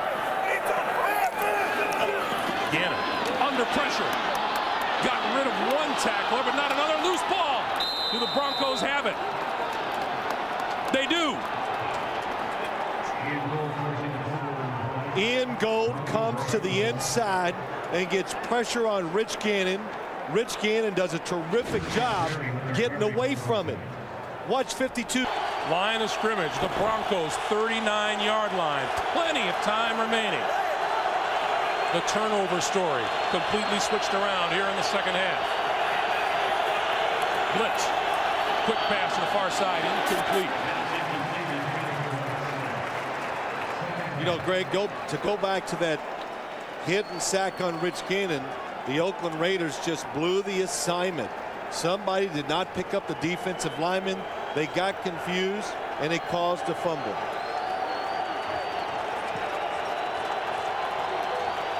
Credit the Denver Broncos. Even down 21-0. They did not let up. They are right back in this game.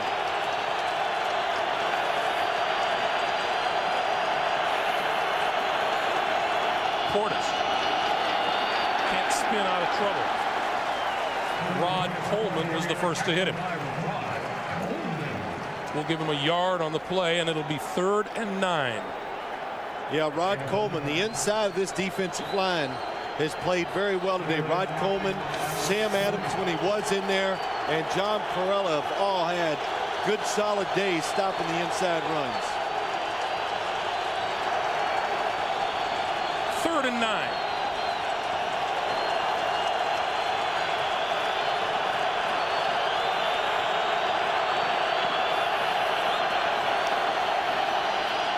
Burline with time, throws, complete, incomplete. What a hit on McCaffrey.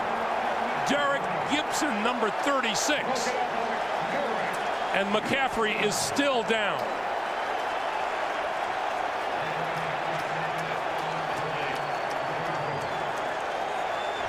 Steve Burline watches Eddie McCaffrey come across the field, and as he keeps looking at him, the defense sees it. They react before he throws it, and that allows Derek Gibson to be there and make the big hit on Eddie McCaffrey. Well, this has been a hard-hitting football game. This has been a very common sight as we welcome you back to Oakland. Ed McCaffrey was slow to get up off the field, but did walk off under his own power and is recovering on the sideline as Micah Noor has come on to punt for the Broncos. Broncos with 2 takeaways here in the second half, but have not been able to turn those into points. I said second half. Didn't say anything. Wobbly, fair catch called for, and made by Tim Brown, who wants another penalty marker to fly. That was Lenny Walls flying by, and apparently had looked to have had a hand in it. And now Lenny Walls may be wanting to be careful about a possible taunting penalty. And a marker is down. And you got it, I think, too, Greg. You know, Walls may have gotten away with it there, but then came back and did that. After the play is over, taunting, 35 of the kicking team, 15 yards, first down. Oh, how does that sit with a head coach? Well, you know, my argument would be it was not around any other player. In other words, he was not verbally abusing any Raider player from what I could see. It looked like he was celebrating with some of his teammates. Oh, Phil, I thought that the way he waved his arm was in direct confrontation to Tim Brown.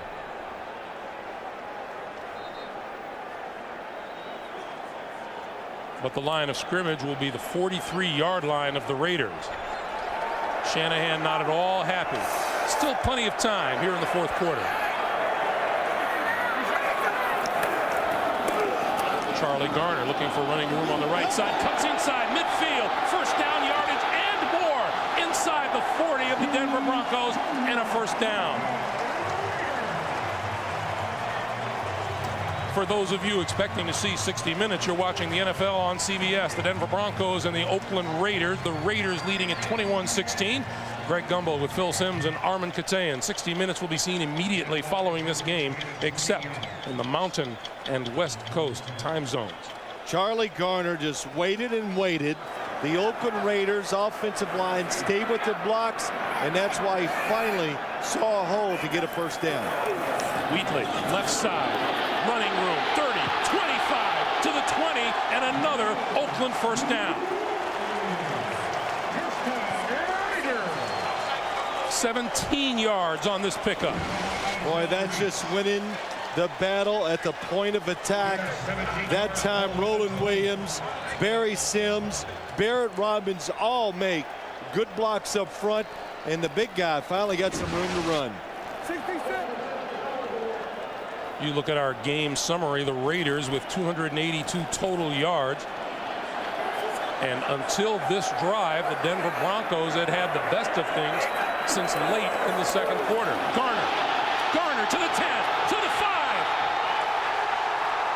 Before he reached the end zone, he is ruled down inside the 1-yard line.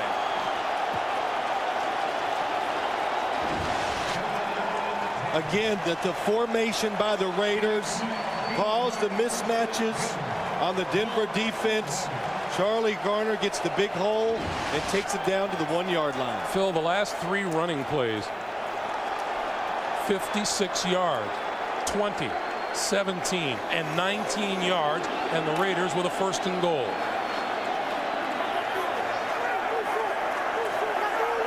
Oakland churning up yardage on the ground for a change. Zach Crockett and Ritchie in the backfield.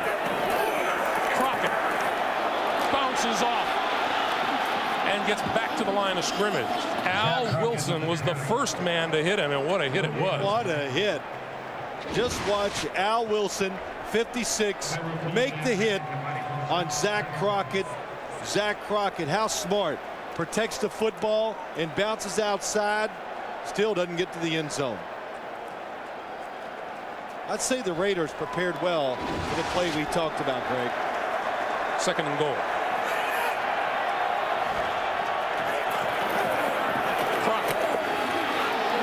There. 95 Kavika Pittman teamed with Lionel Dalton to clog it up. You know, I said the Raiders, I meant the Denver defense.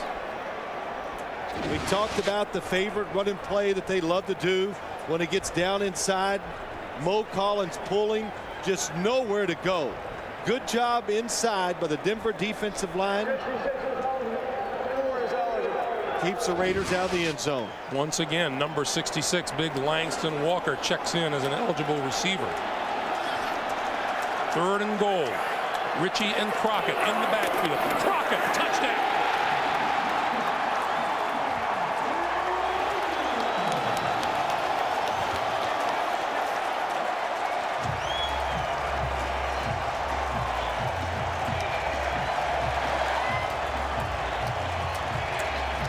Well, John Ritchie never gets a chance to carry the football, number 40, but he is a really good lead blocker. But that time the work was done by Barrett Robbins, Frank Middleton, Mo Collins. They allow Crockett to get in the end zone. Janikowski is good. 6:58 to play in the fourth. Third rushing touchdown of the day for the Raiders, who lead at 28. This thing stand at the moment.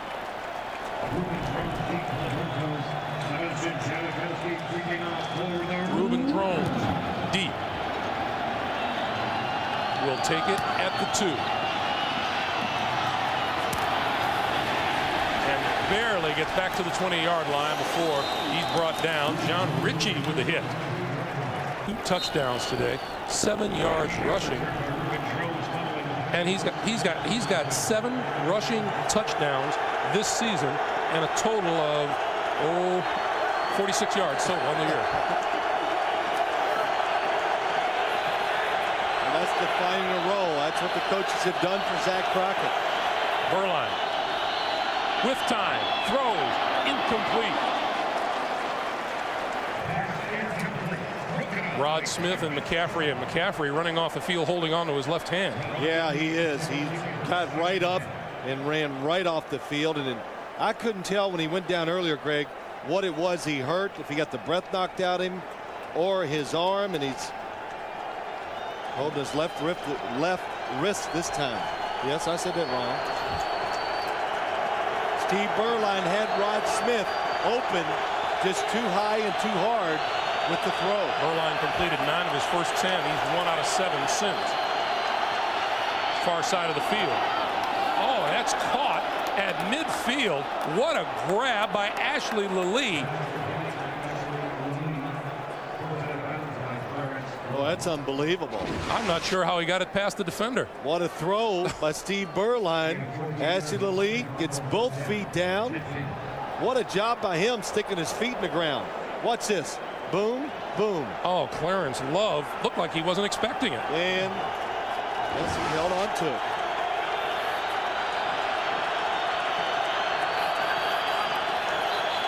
Movement. And penalty markers fly. We welcome those of you who watched Cleveland knock off the Baltimore Ravens 14-13. Greg Gumbel, Phil Simms, Armin Katayan in Oakland, where the Raiders lead the Broncos 28-16, coming up on 6 minutes to play in regulation. The Raiders jumped out to a 21-0 lead. Denver registered a field goal just before halftime, came on strong in the third quarter, and closed to 21-16 before a Raider touchdown stretched it to the current score.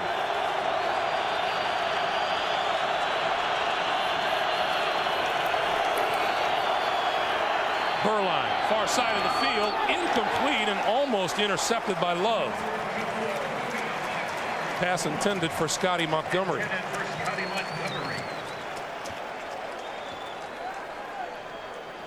Good job by Clarence Love that time, staying back, don't commit up, wait till you see the throw, then he breaks and knocks the pass down. Those of you just joining us, Brian Greasy on the sideline was knocked out of the game in the second quarter by a leg injury and has not returned since. Mike Anderson in the backfield, 2nd and 15. McCaffrey back into the lineup, in motion to the near side. Burline on the move, throws over the middle, intercepted. Eric Barton.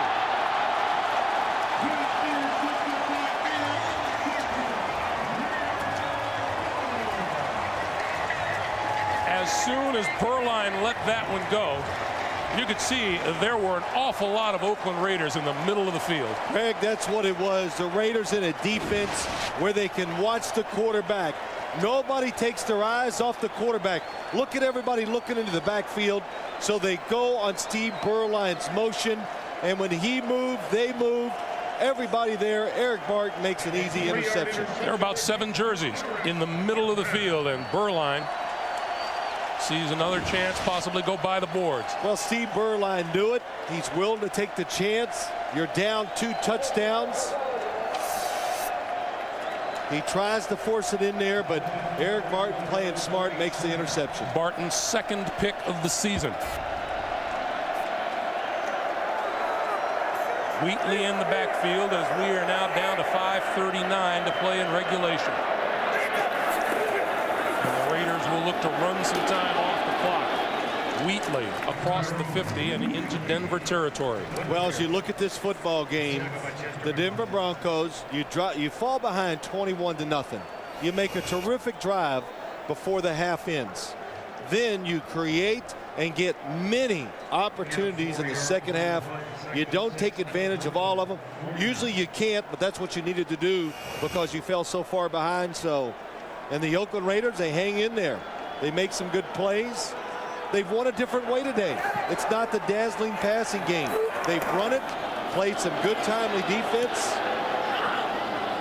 Wheatley cut down at about the line of scrimmage, and this has been a really up and down season for these Oakland Raiders. They started out with a 4-game winning streak, then lost their next 4 games, got back on the winning track against the Denver Broncos, won 5 in a row, lost last week to Miami, and now today are presented with an opportunity to clinch the AFC West title. You know what they're doing? They are definitely getting battle tested, and that's what's happening to a lot of these football teams in the league. And they're playing so many tension-packed football games.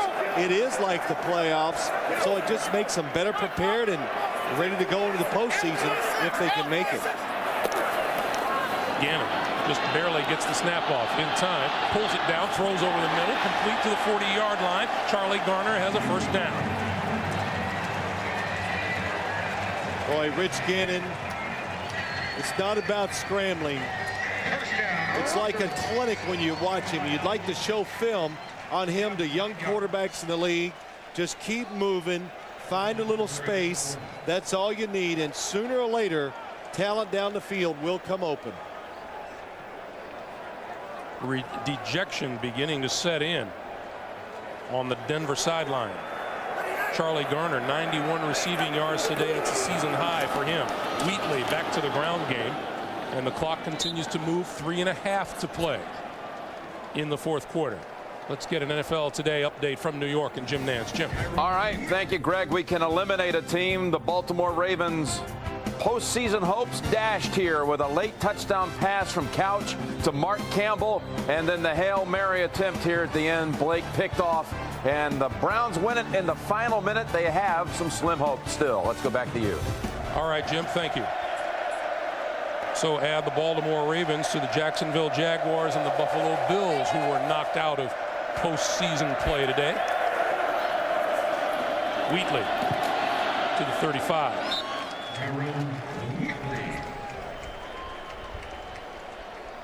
And we get a timeout called on the field by the Denver Broncos. 2:46 to play in the fourth quarter. Is that for a picture? I knew it had to be John Ritchie. When you see blood on the face from a Raider, it's always him. The helmet, the forehead, the lead blocker means a little blood. Bill Romanowski very happy. His ex-teammates, a big rivalry game anyway. 3rd and 5 on the draw. Wheatley to the 33. And timeout is called. Stop the clock at 2:40 to play. You know, teams, coaches, and players, Greg, we talked to so many of them before this game. They all want to be part of it because the thrill, the emotion, just the electricity, whatever you want to say, it's everything you can imagine as you practice, go home at night, and prepare to play a game like this. And when you win, it's everything you think it's going to be. But you don't think about the other side, how bad it is when you lose. Because when you lose, as high as you are winning the football game, you go that low with a loss in a game this big. Now, defeat today does not eliminate the Denver Broncos. Yeah, I don't know what situation it puts them in, but it can't be great because I don't know how they're going to do it. Tiebreakers with so many other teams that could be involved, but I know they were under the assumption that they knew they probably had to win today to get in the playoffs. I want to remind you all that 60 Minutes comes your way after the game, except on the West Coast. 4th and 2 Wheatley in the backfield.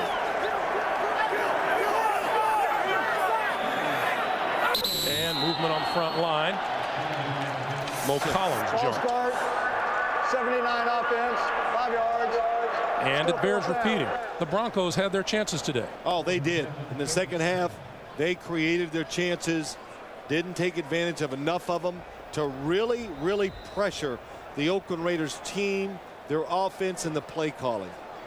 Brian Griese on the sideline came in last night and said all the talk has been that this would be the defining moment of my career to this point. And Brian Griese said, and you know what? They're right. Yeah, I have to admit, I was shocked he said it. I didn't think it was all going to come down to him, but he was under pressure early and just couldn't make it happen. Leckler's punt. Oh, what a nice kick. Bouncing down and on it, rolled past one of the Raiders and into the end zone for the touchback. 2.5 minutes to play. Here's what's happened here today. Zach Crockett, the first of his rushing touchdowns in the first quarter, and then Rich Gannon scrambled for a 3-yard run. When Charlie Garner caught this 8-yard touchdown pass, they were up 3 touchdowns. And after a field goal, Berline's TD run made it 21-10. Clinton Portis made it 21-16. The 2-point conversion attempt failed, and then Crockett came back for the touchdown run to bring us up to where we are now at 28-16. 2.5 minutes to play. The Broncos down to 1 timeout, and they're at their own 20-yard line. Berline throws deep. Lally made the catch inside the 35-yard line. Clock continues to move. 2:15 to play. Steve Berline gets out of trouble, looks down the field. Rod Woodson misses it. Anthony Dorsett can knock it down. In a situation like this, you should never give up a long pass if you're a safety. The pass is Shannon Sharp, and I believe we had the 2-minute warning before the snap of the ball. Let's see. False start by the Denver Broncos, I think. False start on the offense. They were not set. 5 yards, first down.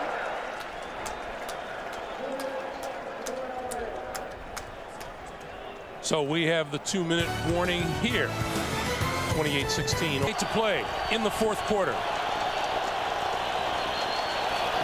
1st and 15. Berline gonna go for the end zone. McCaffrey had it and dropped it. Broken up by Clarence Long. Intended for Ed McCaffrey. All Mike Shanahan can do is smile. Oh, it was that close. It was, the play was there to be made. Nice pump fake by Steve Berline. Watch how close that was to a touchdown. Perfect throw. And Clarence Love, it's a good thing he finally gets there to knock it loose. 2nd and 15.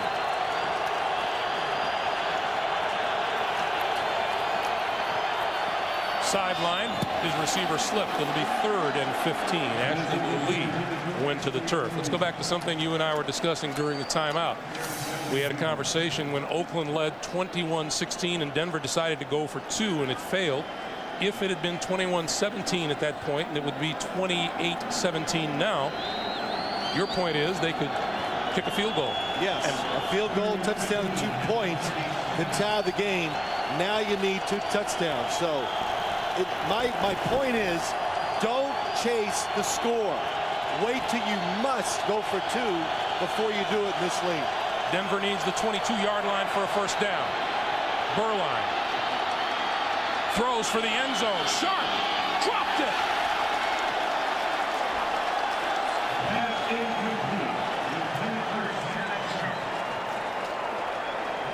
Greg, I think you're right. I believe it gets through. Watch it. It went right through, and Shannon Sharp missed it.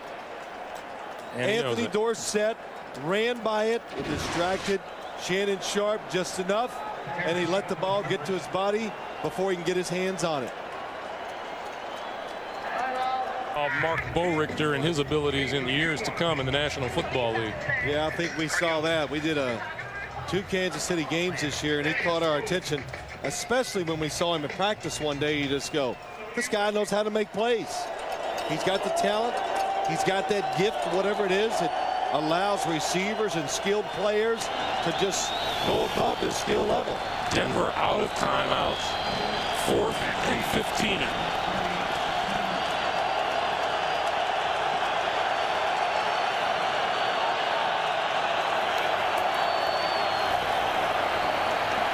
Perline throws, and that's complete to Ashley Lilly, and he has a first down at the 20. 17-yard pickup. Well, that was a nice play.